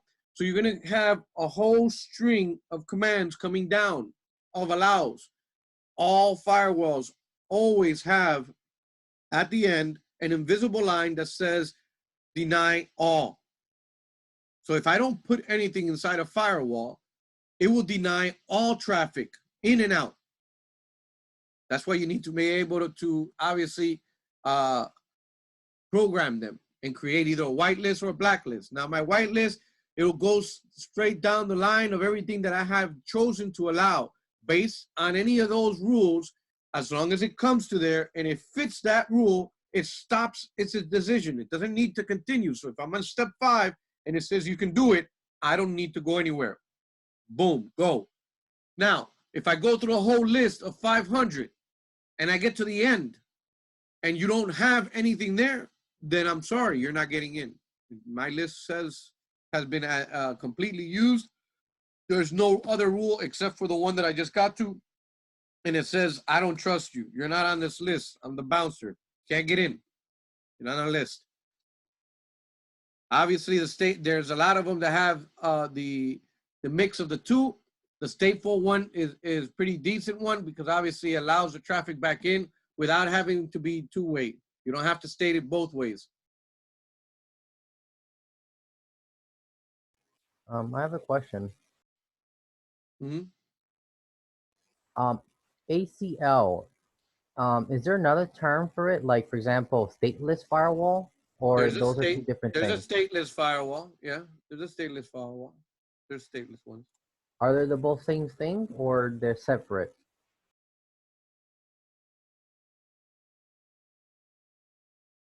Let me think about it. Well, this has an access. A stateless one does not have, I believe, really anything except for, we'll look at it. I think it comes up here soon. I believe stateless is different. This is packet filtering. I always get confused because they confuse me with the name. Stateful one allows obviously an originating side of traffic and blocks any traffic on the originating. Then there's a stateless one, which means that the rule only has to be written once. I don't have to write it both ways. On the stateful one, I have to be able to state it both ways. I need to know what's coming in and what's coming out. It assumes that if it went one way, if it's coming the other way, then it's allowed. That's what the stateless firewall, I believe, if I recall correctly, is. We can look at in more detail now as soon as we get into that one, or if not, review it in the video. Any other questions though?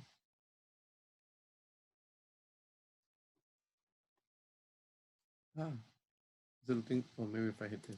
Hey.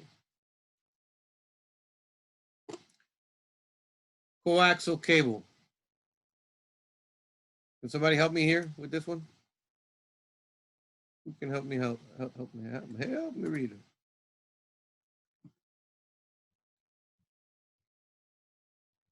So we got the coaxial cable, composed of an inner insulated conductor surrounded by another conductor made of a metallic foil or woven wire. Resistant to electromagnetic interference. Types of coaxial cable. RG59 is used for short distance cable TV applications, usually 75 omegas. And RG6 is used by cable companies to connect homes to the company's distribution network. And the RG58, similar to the RG59, but with an impedance of 50 omegas, used for radio communications and legacy networks.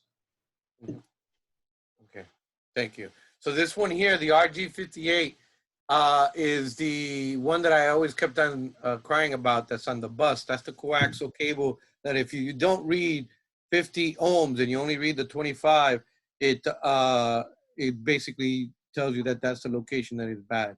In reference to also the stateless and stateful one, the difference is that, if I remember correctly, the stateful one is more in reference to filtering the packets in full, while stateless is only references to the source and destination of the location.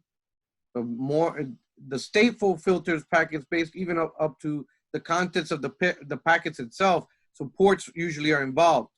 The stateless ones also filter based on individual packets, but it's on, let me see if I can find a picture. I can find a picture. Let's see. Once found a picture that was pretty good in reference to this. Here we are.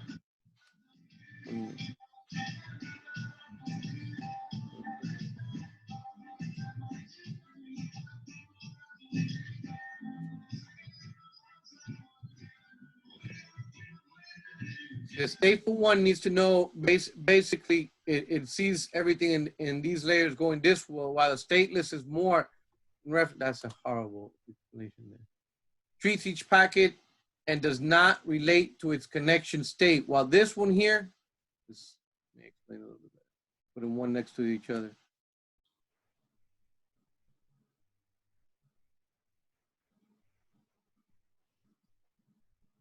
So here's the firewall. It has a state of rules. If it's not in these rules here, it's basically not going anywhere. A stateful firewall inspects the actual information based on a set of tables themselves. It's a little bit different. We're going to get, I believe, a little bit more in detail of that in the TCP/IP section of this. And mixing the two of them together. Any other questions or doubts before we proceed? I assure you, we will also be going into more details when it comes to this thing.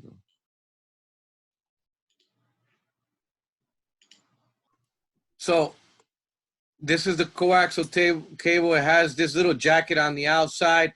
It has a copper center here, conductor. The braided shield is right over it, and it has like a little dielectric cord to try to protect it. The shielding is basically for any of the cross, sound, or interference. That's what the braided shielding is for. There's different types of connectors here. We have the F connector, which is the one that you're used to on the back of your TV. It has that little cable with the circle around it. The BNC, we learned not too long ago, is the one that locks on, the bayonet connector. Usually used in 10-base-2 Ethernets. Not really used that much anymore. But it is used a lot when it comes to video, though, we also mentioned. But in this case, for networking, it's not used much.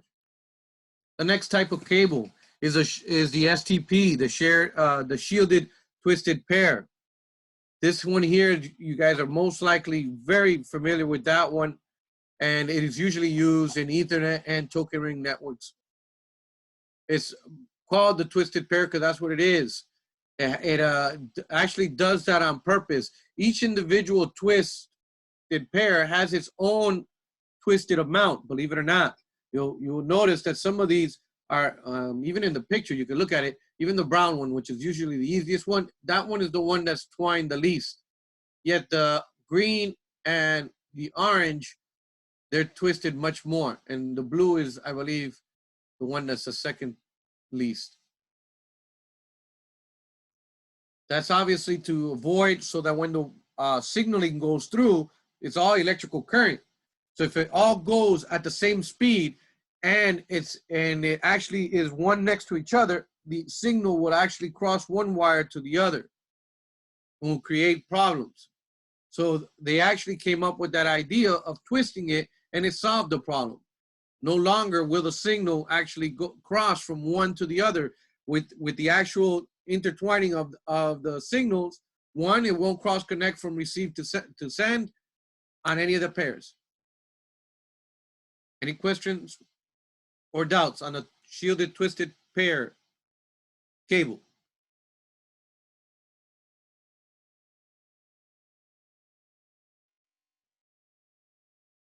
Unshielded. So the only variance is this in the UTP one is that it is obviously that is not shielded. If we look at this one, we have that little metal jacket kind of little thing and that annoying little foil on it. That's why it makes it a shielded twisted pair. While this one here is just unshielded. It doesn't have that special shield. All it has is just a little cover here. And obviously this is less expensive and the majority of people use this. The previous one is mostly used when you're throwing it on top of lights or near lights, that those fluorescent lights are in facilities, since they create so much of electric magnetic interference or EMI. Basically, that's why you would buy the more expensive ones. For the ones that are usually going in the wall and that don't have that much problems, you would just use this one. Any questions? Also, another variance here is that the UTP ones, they're twisted much more tighter than the other ones.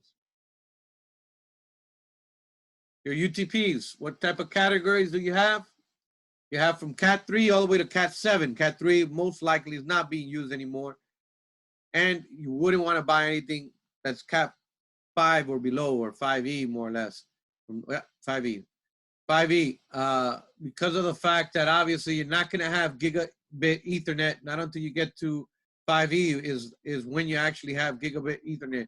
And besides that, obviously nowadays we're already up to 7. If you buy anything cheaper than that, you're basically throwing your money out the window. The maximum length for all cables is 100 meters. The only variance is that if you want to be able to have the 10 gigabytes on the Cat 6 and 6A, you need to be less than 55 meters. The cable itself, if you want, you can have gigabit Ethernet at 6 and 6A at 100 meters, but it won't transmit at the 10G. Next here, you have the Cat 7. This one is fully integrated both for the actual gigabit Ethernet and the 10 gig at 100 meters without a problem. Any questions?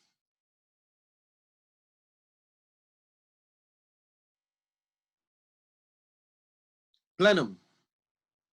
This one has an extra layer, obviously to help for the fire. It's a fire retardant, usually used in rooms where we're concerned with HVAC systems or server rooms. You can see that it also has a big plastic little thing dividing it here. There's the foil around it. This is very expensive, and obviously it's made to protect the cable at all times when it comes to fires. The main reason why.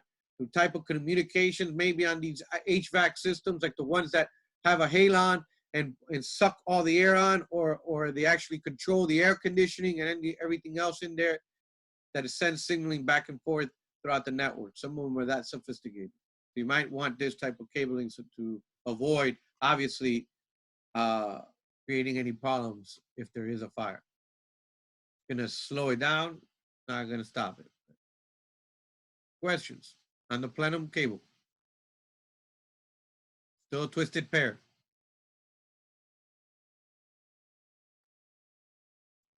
Okay, on all these type of twisted pairs, we have obviously the different type of connectors available.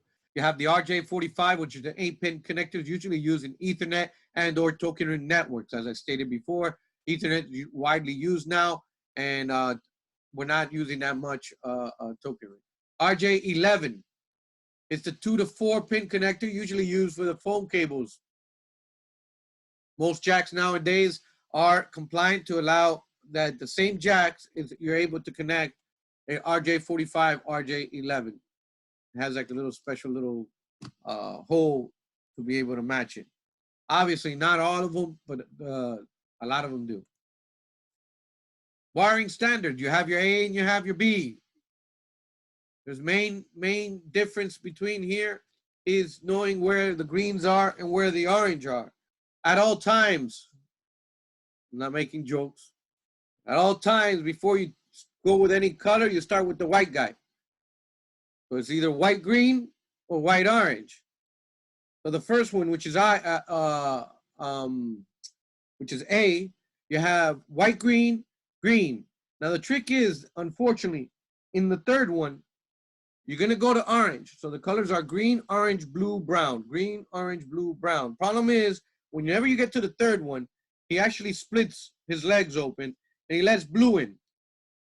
So you have the white orange, now you have solid blue, white blue, and now you have solid orange. And you finish it off with the white brown brown. It always finishes white, brown, brown. The second one now starts with orange instead of green. You just flip-flop orange with green. That's the coloring of B. And the B, when looking at this here, orange is first. So I have orange, white, orange, white, green. Now again, now white, green is, he's gonna open up his legs and he's gonna let in blue again. So blue, solid blue, and then we have white, blue, then solid green, white, brown, brown. Yes, you must know those colors. I bet you $100, 9 out of 10 times, if you don't do those punch downs the right way, the signaling, like I said, since the twisted pair needs to be a certain way, believe it or not, 7/8 in the majority of cases is not being used. So the expected speed of going through these wires and the signaling, if you don't have the color correct, when it goes from one end to the other, it's gonna go to the wrong place. To the point that I've actually, when I first started, all I did is just make sure that all colors were flip-flop. Nobody taught me that I had to have that blue guy in the middle. So I did the white, green, green, white, orange, orange, white, blue, blue, white, brown, brown on both sides. It looks beautiful. Didn't work. Don't ask me, man. I can only tell you it doesn't work. But the major difference, as I stated, is the orange and the green. Those are the only ones that move around between A and B. Any questions? Okay, sure. So how do we look at this? Well, we need to pretend that this right here is the little jack that we saw. The tooth that's on him, this little doohickey is out there, right? He's actually over there. Here is a little metal teeth that you can see. When I'm holding the cable, I should be able to see the gold teeth. And that's how you should line up. When I look at it and I'm sticking in these cables and I'm terminating it, I should be looking at it in that terms. That's what number one right there. I see the gold tooth here. If I'm looking at it the other way around, I'm doing it the wrong way. And again, you might run into problems because then you basically punched on the cable the other way around. Questions?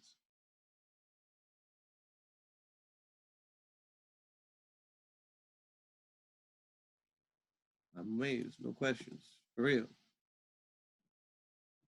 Okay, so they have a cute little thing here. I never learned this. I just learned the colors. Trees to the sky because of the green. Brown to the ground because that's the brown. Then the river runs through the sun. So here's your sun, which is orange, and the river's in the middle. That's A. So trees to the sky, brown to the ground. Here now it's sun to the sky because orange is in the top. Brown to the ground is still there, and then the river runs through the valley. You could think about this as a valley. Blue is still in the middle, as you notice. No major difference. They're just giving you names here. Any questions? Doubts? Hello, hello, hello. Anyone home? Okay. Now that we know our colors, we can make a straight through cable. Straight through cable basically means that I assure that on both sides, it's identically punched down. Now, hubs are so dumb that they are unable to cross over the actual signal. Switches are smart enough to do this. If I wanted to connect sometimes, let's say a hub to another hub, I needed to create a crossover cable because it wouldn't understand. It wouldn't understand. Because on one side it's supposed to be doing something while the other one's supposed to be doing the other. It just doesn't connect. It doesn't connect. So what you need is a crossover. Basically what it does is flip-flops the pinouts of A and B, very similar. You see then that on one end, I'm using the color coordinating with A, while the other end, I'm using the color coordinate would be, that would create a crossover cable. It swaps the transmits and receive pairs. And basically, you could actually connect without having a switch or a router or a hub. You can actually connect two computers together with a crossover. Any questions?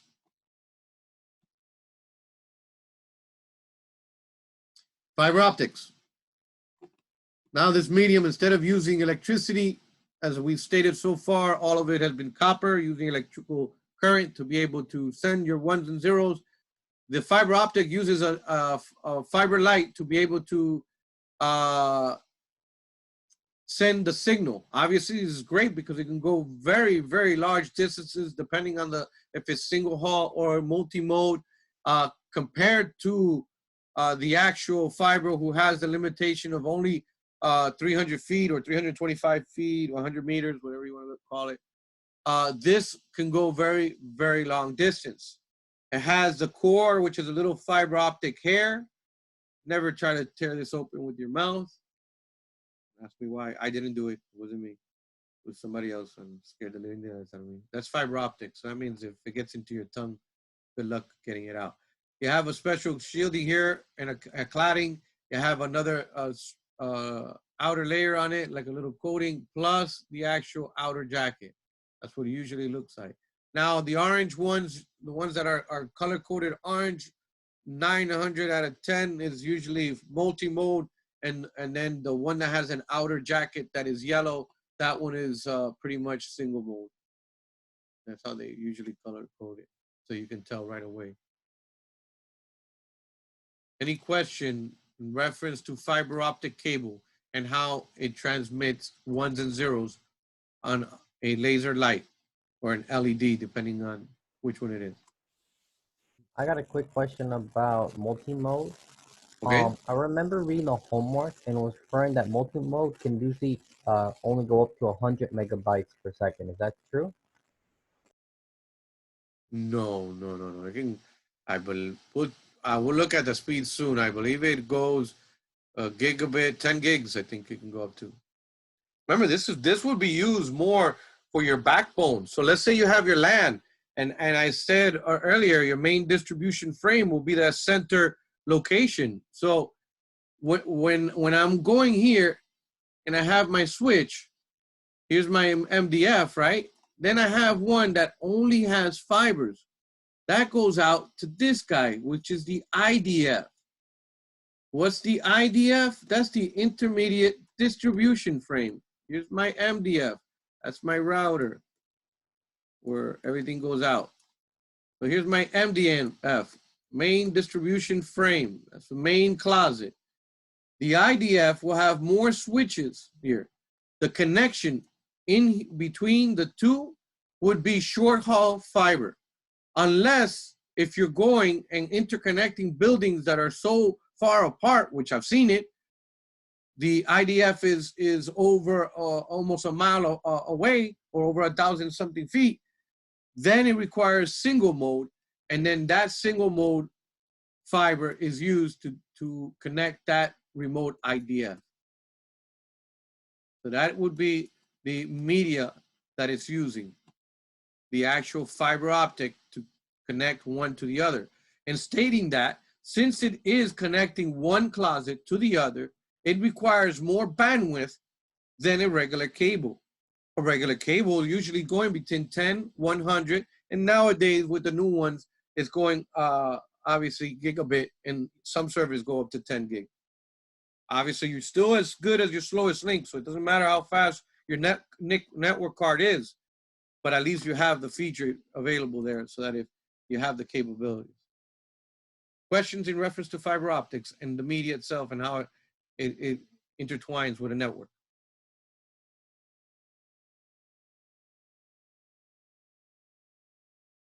So how does it do this? The single mode uses one direct laser beam going across. This guy here is one of the most dangerous ones to troubleshoot. Not only do they tell you always not to look at this guy with your eyes. This guy here, at least he's red. So without looking at him, you could put a piece of paper, turn off the lights, and paint and point the laser little cable towards the actual white piece of paper, and you will see the red light to confirm everything's okay. Do not look with your eyes. This is a laser beam. A really nice, beautiful laser beam will burn eyes with prolonged use. This is an invisible laser, therefore invisible to the naked eye. Very dangerous because people, when they start troubleshooting, they look at this guy. Some brave souls, since they're used to looking at this one just real quick and it hasn't actually damaged them, they start staring at this. And just like the sun, if you look at it while you are in eclipse, it will still burn your eyes. Any questions? So the variance is that this one actually bounces it around, has a straight and multi signals going through. You see it? That's one laser beam going through, a laser beam going through here, and a laser beam going through there, bouncing off the walls of the fiber. This is a very zoomed in picture of that fiber here in the middle. Any questions so far? So based on the frequency of light, it gives ones and zeros back and forth through these connections.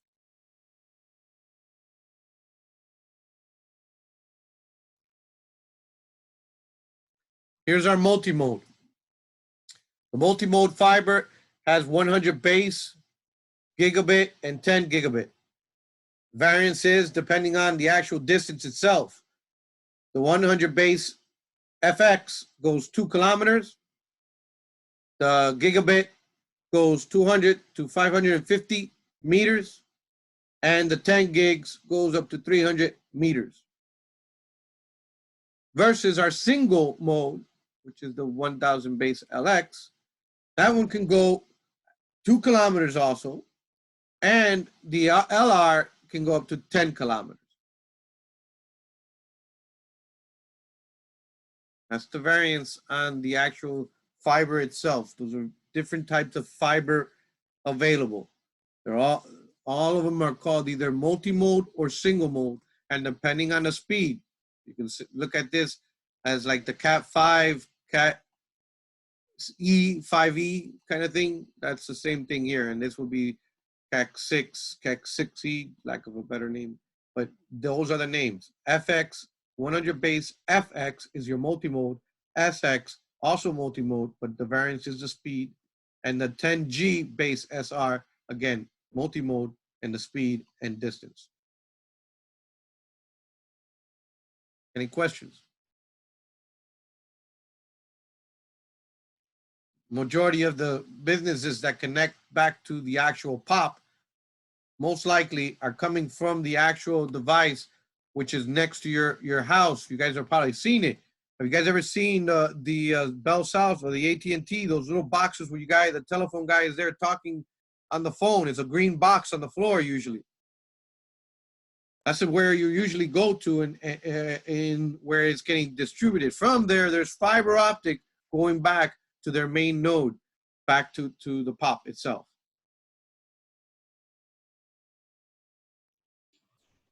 Any questions on multi-mode or single mode? Is there any like tricks to like remember the Ethernet standard? Because that looks like a lot. Oh yeah, all of them that start with L is long haul. Long haul. Okay. Long haul. All of them that start with L here means long haul. So long haul is who? Single mode. Anything that starts with an S is short haul, multi-mode. That's what the S stands for, short haul. Okay, and what about F then? Further? The FX was the original one. That's all I can tell you. I couldn't come up. I know it's fast and extended or something. We can find out what FX standard for. I don't remember. That was the old one. I didn't never touched that FX one.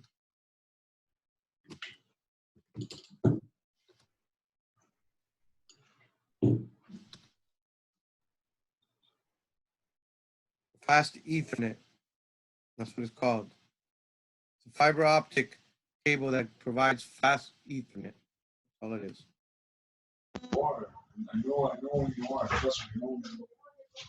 So which one's faster?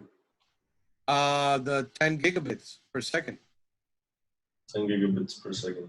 Yeah. And obviously, depending on your flavor of distance, the multi-mode goes up to 300 meters. And if you need to go up to 10 kilometers, you're going to need single mode.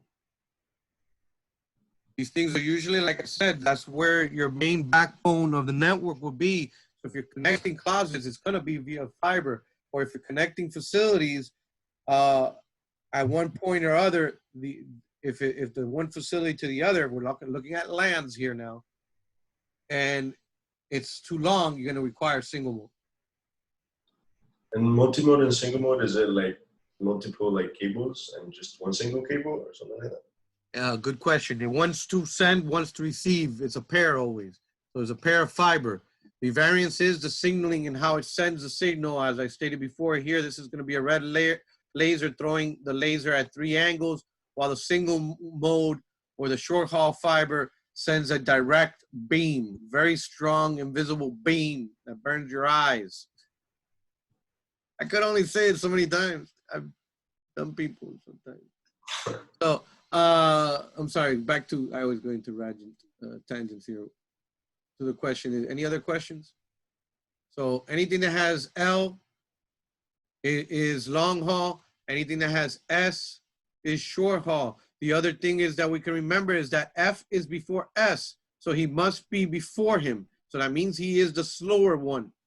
That was the other thing that I always remembered. A lot of these things, they try to, you'll notice that when you get confused, the letter that is lower, a lot of the times means it was the one right before it. The technology before it. Don't ask me why. That's just the only thing, the only pattern that I've seen a lot of times. So what's the other pattern that I see? That X here and the SX, this is the one here, the same thing is equivalent to an LX. The only difference between an SX and an LX is the fiber multi-mode. What do I mean by that? Because I can go 1,000 megabits per second on an SX, and I can do the same thing on an LX. The variance is one single and the other one, or a short haul, and the other one's long haul. But they go at the same speed. Anything that is an LX or an SX, they go the same speed. While the other one that's an R, that's the gigabit, the 10 gigabit one. So SR, which is short haul, that's 10 gigabits per second. And then long haul with the R is 10 gigabits per second. But it's long haul. So that means I can go 10 kilometers with it. Short haul, I can only go 300 meters.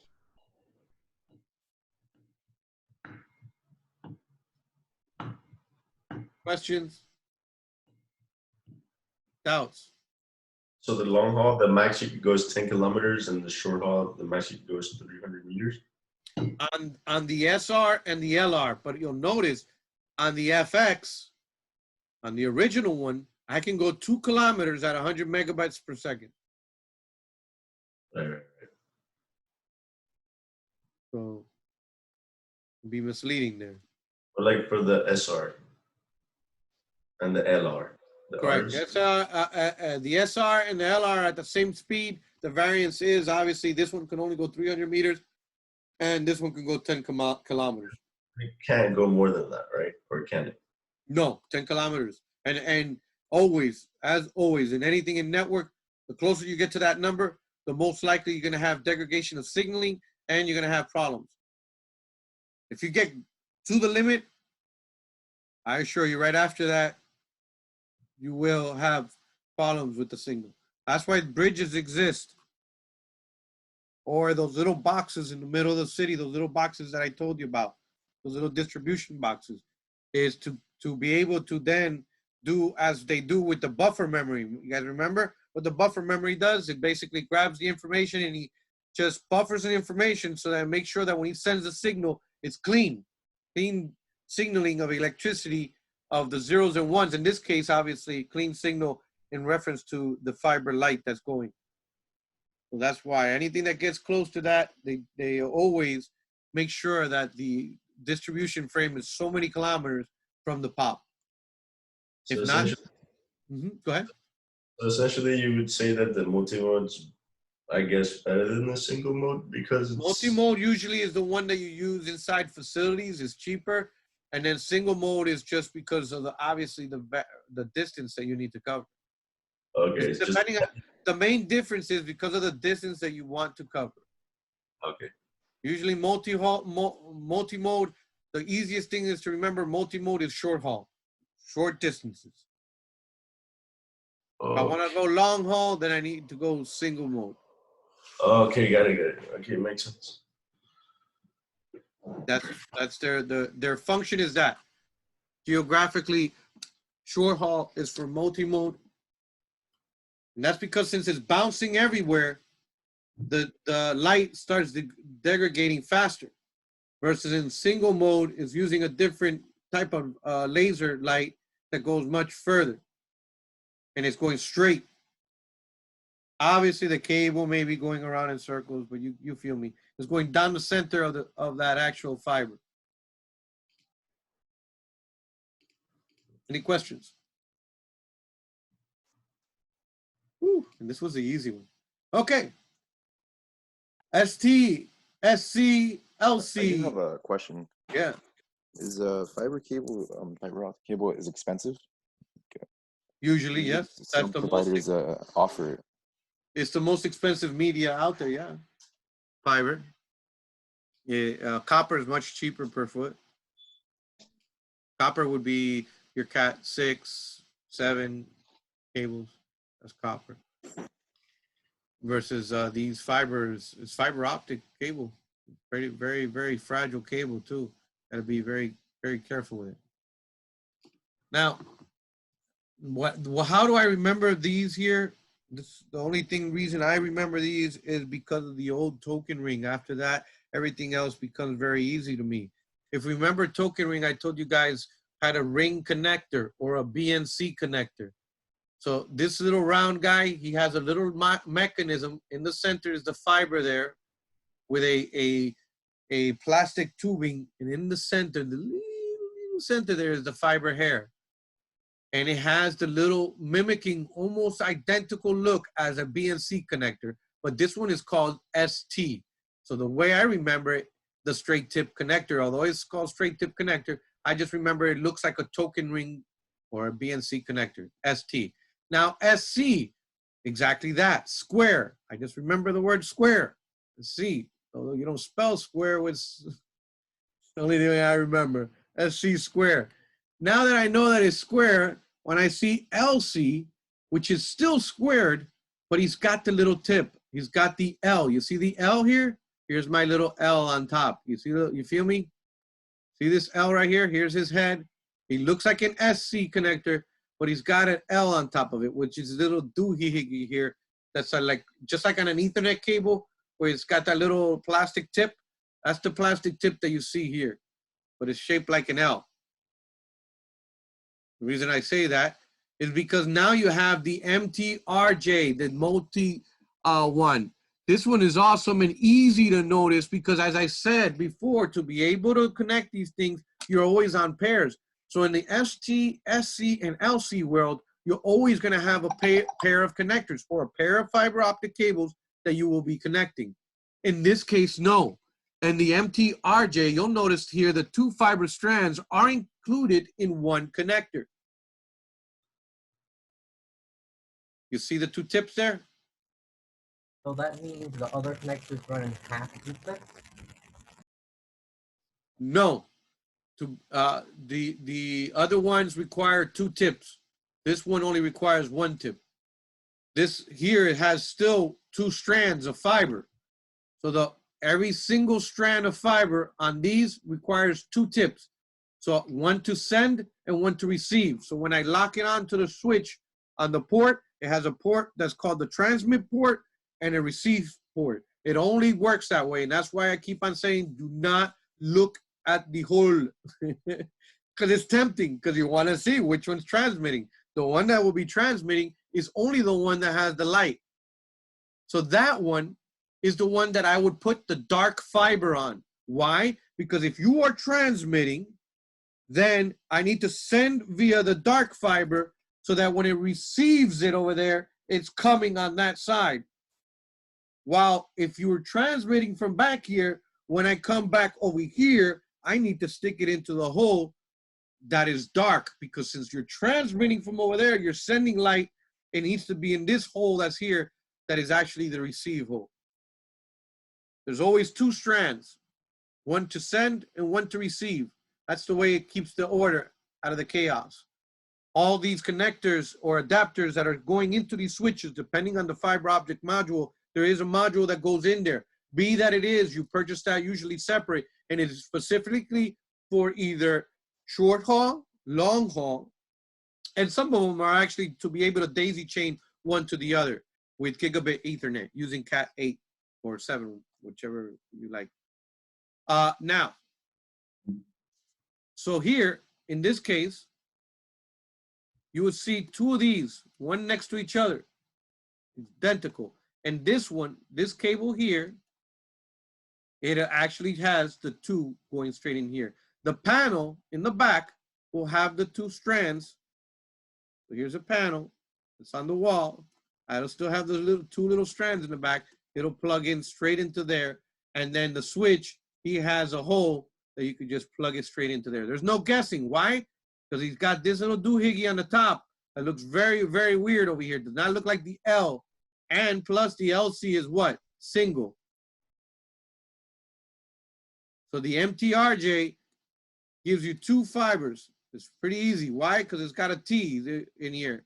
The multi-T. Easy way I remember it. So it gives you the both, one for transmit, one for receive, all in one connector. One strand. Usually this cable is about maybe a meter long. These cables are more meant to be able to connect from the panels to the actual switches. Because the terminations in the back, a lot of the times on the panels in the back are ST. Because the strand that's coming in the back sometimes is 24 strand from one building to the other or from one closet to another. So you have backup. Any questions?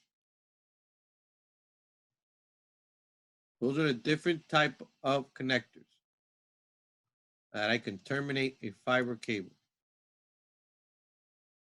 Doubts?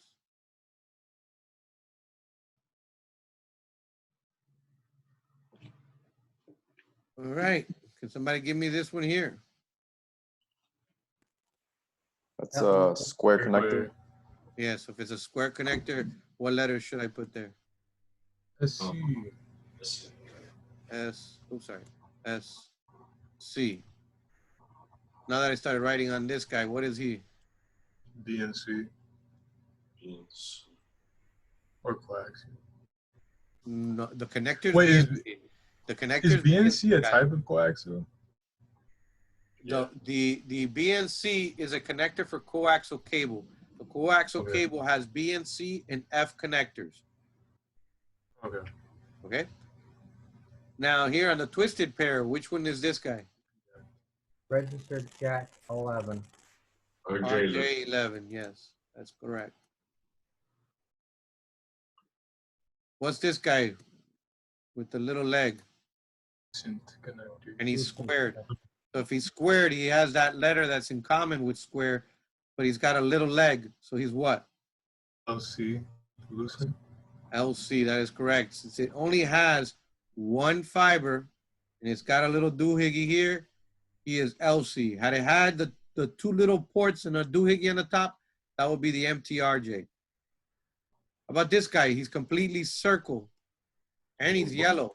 So I know it's long haul fiber right away. And ST. That we said is ST because if it's like the token ring bayonet connector, it's ST. And our last blue little friend here, I'm pretty sure everybody knows this guy. What's his name? RJ45. That is correct. RJ45. So does yellow wire in optic means it's using single mode? That's correct. And The yellow is, I've yet to find a yellow that's not single mode. This is in these little connectors. Don't get me wrong. The fiber, when it comes in that thick one, the big pairs, that comes in a whole bunch of colors. But the one that is used on panels to connect from the panel to the switch or to the device, they usually come in those colors so that you can easily identify the type of fiber you're touching. Because if I connect, even though the connector fits, if I connect a single mode fiber to a multi-mode switch, won't work. Although both of them had an SC connector, it will not work. Different type of fiber, different type of signaling expected. Any questions?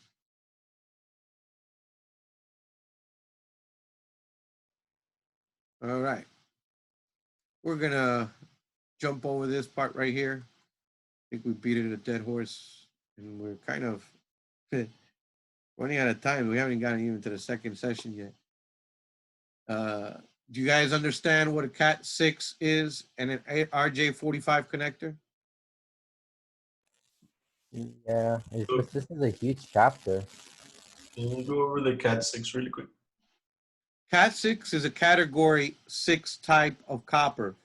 There is various types of copper. We have from the Cat3 all the way up to, I think it's either Cat7 or 8. Yeah. I'm not sure if it goes all up to 8. Now that category, depending on the category that is here, tells you how fast it can go. The higher the category, the faster the Ethernet. From my understanding, if I remember correctly, Cat6 goes up to gigabit Ethernet. Cat6E, is it, or 7 goes up to 10 gigs. But depending on the type of category is the rating of speed that it can go. If I put a category 3 cable on a category 6 switch and hope that it's going to be running, even though if the switch, the server, and everything that's connected to it is able to transmit at high speed, the cable would not sustain the speed. Copper is unable to actually sustain that speed. Questions? What is reference, I'm sorry, go ahead. The what? What does UTP stand for again? Unshielded twisted pair. Okay. STP means shielded twisted pair. The only variance between one cable and the other is that the STP is shielded and protected. Then you have the very robust one, which is the plenum one. That one is the one that has the fire retardant on it. But they're all all are twisted pair. So they all come. I can have an STP who's Cat6. I can have a UTP who's Cat6. And I can have a plenum cable that's category 6. The first part that I'm talking about is if it's shielded, unshielded, or if it has plenum shielding. The second one lets me know the category on the rating and speed and distance that it can go. Do they help? Work? Yeah, it does help. It Okay. does help. But another question. Yeah. Do they work together? Like the category 6 plenum with the category 6 UTP, they work together at all or not? Yeah. The only thing you're getting from plenum, from UTP or STP is either shielding or no shielding. Okay. To avoid EMI transmission. And then the last one, which is plenum, is to help for the fire retardant. So it has shielding for the EMI, and it has also the fire retardant portion of it. So it has 2 layers. Yeah, but essentially you'd have to use the same category from each of them for them to work. Or to sustain the speed, you would have to have the same exact category of all. Yes, if you want that speed, all of them to be able to transmit at the same speed, yes. To have the benefit. Doesn't mean it's not going to work. If I got a Cat5 cable here and a Cat6 cable, both of them can be UTP. I just have to be realistic on that the guy that's on Cat5 what's his maximum transmit speed compared to the guy that is on Cat 6.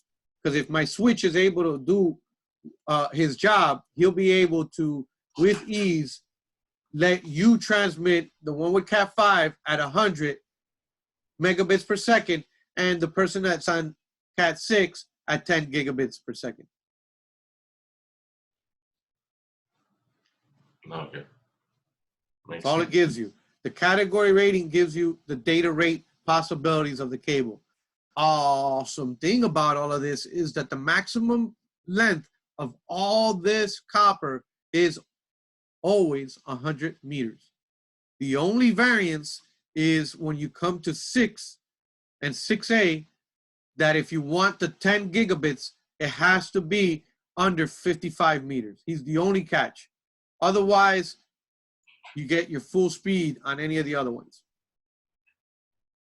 Wait, say that one more time. The difference between Cat 6 and The only variance out of all these cables, all of them, the maximum length is 100 meters. The max I can do a drop is always going to be 100 meters.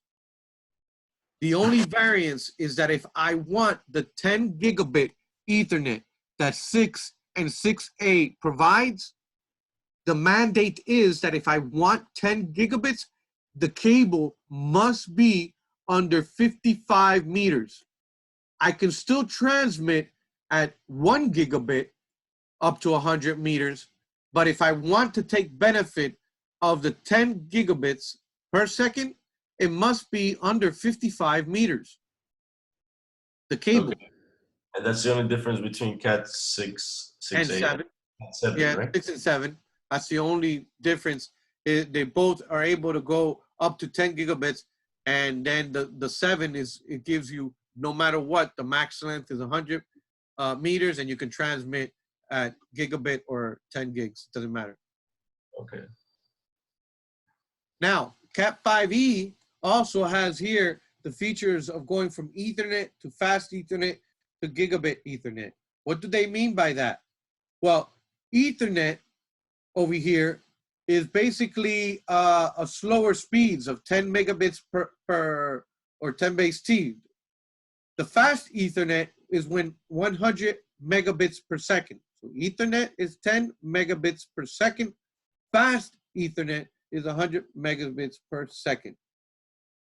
Gigabit Ethernet means 1 gigabit per second. And 10G is that, 10G. Any other questions on the categories or data rates? Token ring, as we said before, it can run on Cat up to Cat 4, and it goes, I believe it was 4 and 16 was its data rates, but usually the one that they had after that was 16. Not many people were using the 4. But that, as I stated many times already, it's really not being used that I'm aware of. Okay, let's go back to the slide that we were in. Coming into our crimpers, RJ45. If we look at this little doohickey real good, he's got RJ45 and an RJ11 hole. This is the one that actually crimps the wires. So as we saw earlier, the connector, when we peel over the cable and we insert the connector, it's not really sealed in or crimped in is the terminology that's called. You grab this crimper that you have here, and with the crimper, you're able then to crimp on or lock on the cables. Not only does it go and make sure that it has a bar that it snaps down a little plastic bar to avoid you to be able to yank the cable out, it actually pushes down the metal gold copper or copper connectors. It actually pushes them down and it bites the wire.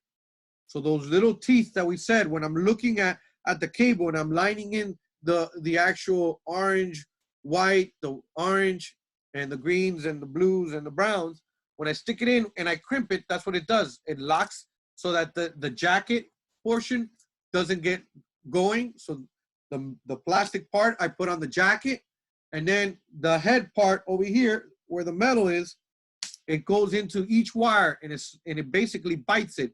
And since it's metal to metal, now electricity can flow through. This side here is used to actually peel the cable In some cases, it has a side also to actually cut the cable. This has all in one. It's usually a beautiful tool to have handy when you're dealing with actual cables and you're crimping cables, creating the actual termination being a male RJ45 or a male RJ11. This doohickey over here is called a punch down tool. He's actually useful for the female portion of the RJ45 or RJ11 jack. These little doohickeys that are out there, did they show us? Here we are. Good, they do. So I grab the actual copper. I go and I grab my little crimping tool. I peel the cable, and voila, I have the various little colors. Now this little guy here, I want to make sure that I untwist everything. The horrible thing that they don't show you here is that you should organize your colors. You want to be able to organize your colors and make sure you separate them out. Make sure that they don't get mixed out. You come in here and you actually guide them in. You'll see that there's a picture. You'll see here how it has blue. Each little one, there has a little square with the actual picture corresponding. If it was white blue, they'll have blue with a little white strip through it. Same thing with white green. They'll have green with a little white green through it. You align the cable and you put it in here. Now, the crimping tool or the punch down tool has a yellow side, and that usually, and the other side is either gray or blue. On the yellow side or on the side that it does cut, it says it loud and clear, cut. It says the word cut here. Why? Because that's the side that I want to make sure is facing the side that I want to cut. If I put the cut side in the inside, after I organize all the cables in the inside, I will cut it in the inside and now the cable's loose.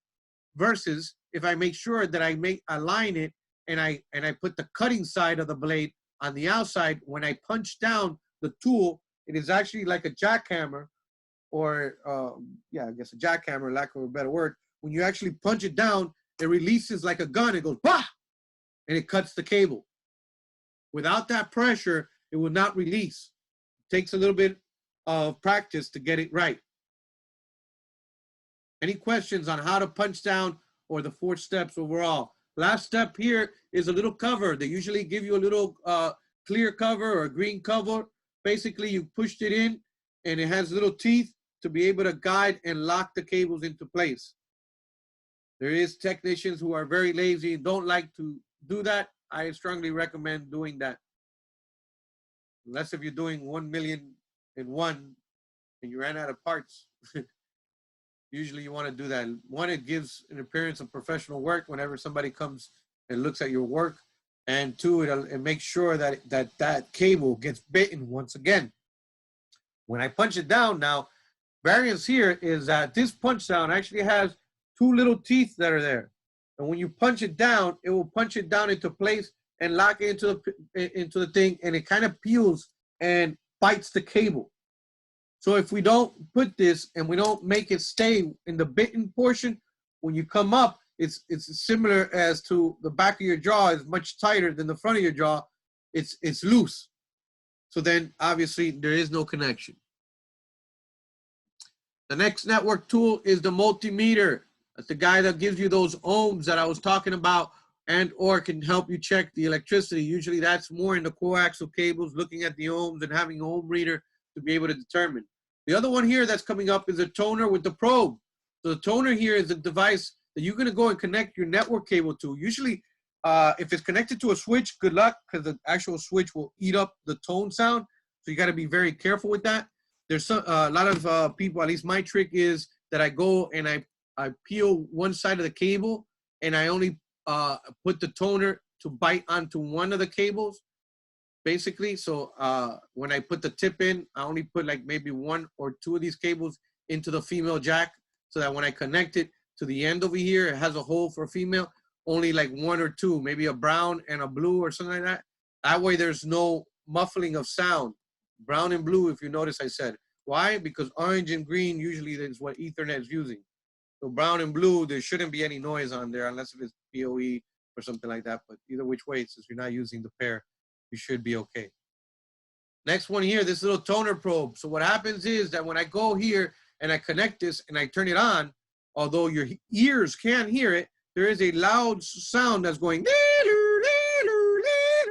So this little guy, when I push the button and use the probe and I put it into the panel, this is mostly when somebody has not labeled correctly or has not labeled the punch panel correctly outside on the port. Now I got to search for this cable. The only thing that can help me is this.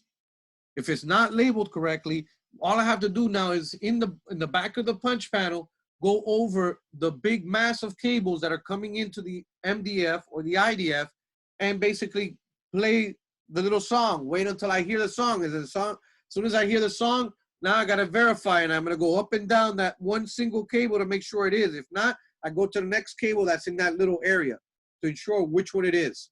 Usually if you have the panel there, you can go in the back of the panel and it's much easier. Just go over each cable that's in the back of the panel if you can reach.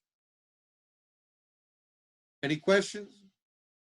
Doubts on a total probe and or multimeter and its use?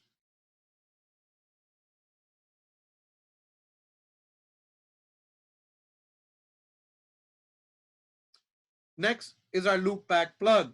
Now, what's great about this little device is I can connect it to a switch, I can connect it to a computer, and basically that's what it's doing. It's loop back plug. It's mimicking like if somebody else is sending it. So it sends the signal that was being sent to the receive. So what happens? The card starts flashing in the back.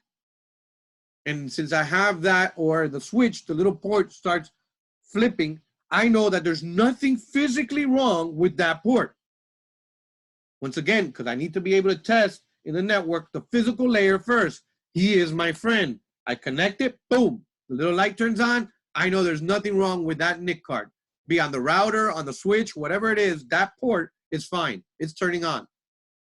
I move on. Now I can go on to the cable. How do I go to the cable? With the cable tester. On one side, now that I have located with a toner probe and I know which one is which, on one side, I'm going to connect on the panel that cable that was going straight to the switch. I'm going to connect it here. And on the other side, where the user is, I'm going to connect on the sender or the receiver. I could send via whichever way you want to go. Just be note that only one side is going to be receiving the signal, and that's this guy here. So wherever you are, you have to realize that this guy is the one that's going to throw signals out, and this guy is the one that you need to be careful with. Why? Because when it sends out the signal, it's got to be in order. So when you get to the other side, when you see the lights turn on, if you have a straight through cable, it should go in order. If you have a crossover cable, obviously then it's got to skip around. It's got to go and go inverse when it comes to the oranges and the greens, right? So on one side, although it was 1 and 2, it's going to come out here on 3 and 6. That's if it was a crossover cable. And usually a crossover cable, since it's very short distance, they give you this little thing here so you could test the cable yourself in the same room. So if you have any doubts on the cable that's going to the punch panel, you connect from one side to the other, and then it has 2 sets of lights here to let you know, obviously, if the cable is good or not. Any question on a loopback plug or a cable tester?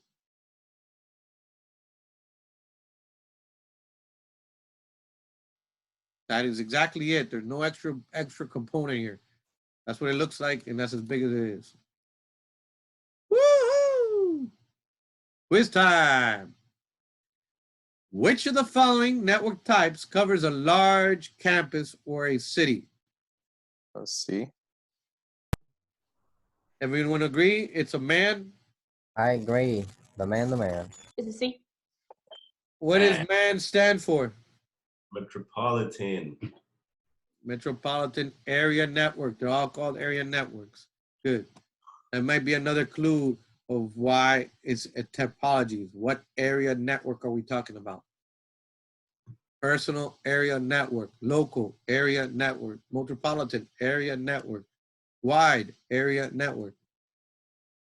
Starts sinking in sooner or later. Hear that?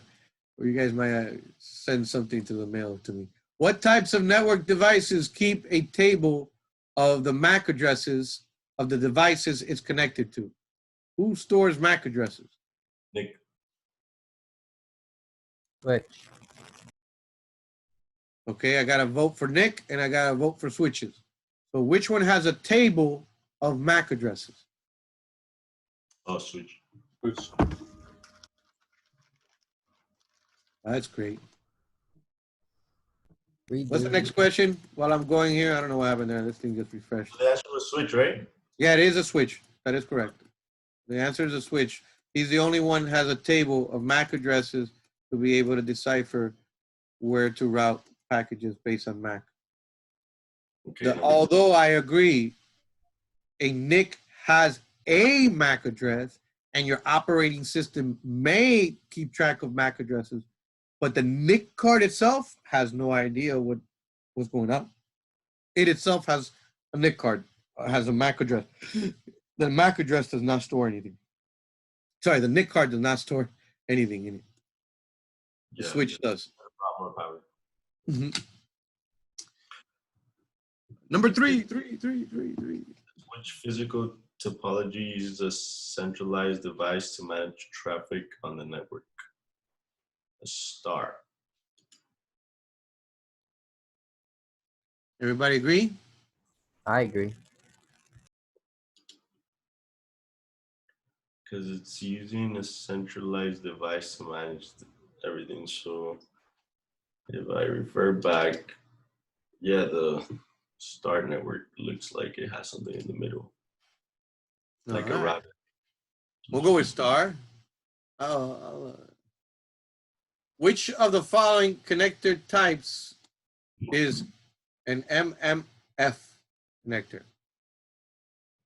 What's MMF? Multi-mode, I think. Yep. Oh, okay. Multi-mode fiber. Is it a BNC? Does a BNC connector go on fiber? Nope. That goes on what? On coaxial, right? It's an F type. What's an F type? That's a spoolie thing for coaxes. So this isn't a coaxial. So the BNC was the locking one, the bayonet locking one for coaxial, and the F type is the screw-on type they usually have in the back of your TV, coaxial. So RJ45 is also for copper, right? That's the twisted UTP twisted pair or shielded twisted pair or the plenum. And LC was the one with the little leg that was squared. Lucent connector. Lucent connector, yeah. That's the LC. That's for fiber. If you are going on a run, let's see, going to run, sorry, not on a run. A network cable. What was the answer for LC, lucent connector. That's the square connector with a little leg on the top. The fiber connector that had the little that looked squarish and it had a leg on the top. It looked like an SC, like the square connector. The only thing is that this one had a little leg on the top. If you're going to run a network cable in the space above drop ceiling in your office, which type of cable will you use? Okay, plenum. I agree. Plenum, plenum cable. Yeah, I wrote that down anyway. fiber optic or plenum? I don't know. One of the two.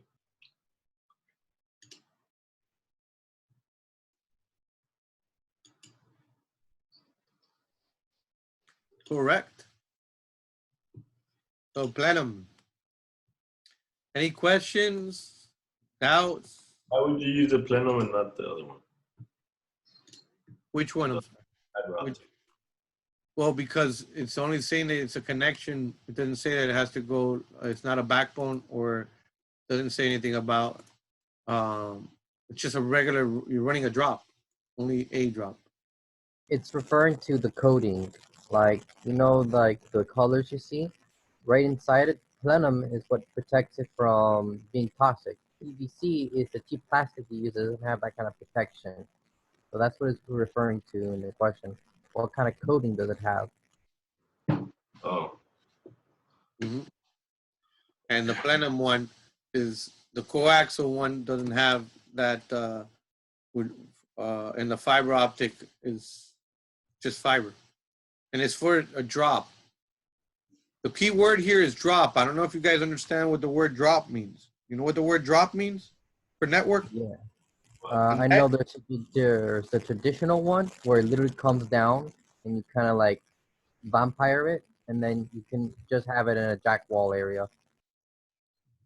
So drop is basically a network drop is the cable itself. That's what's called a drop. So it's basically the connection or the media from the closet to the wall. So that is a drop. The network drop.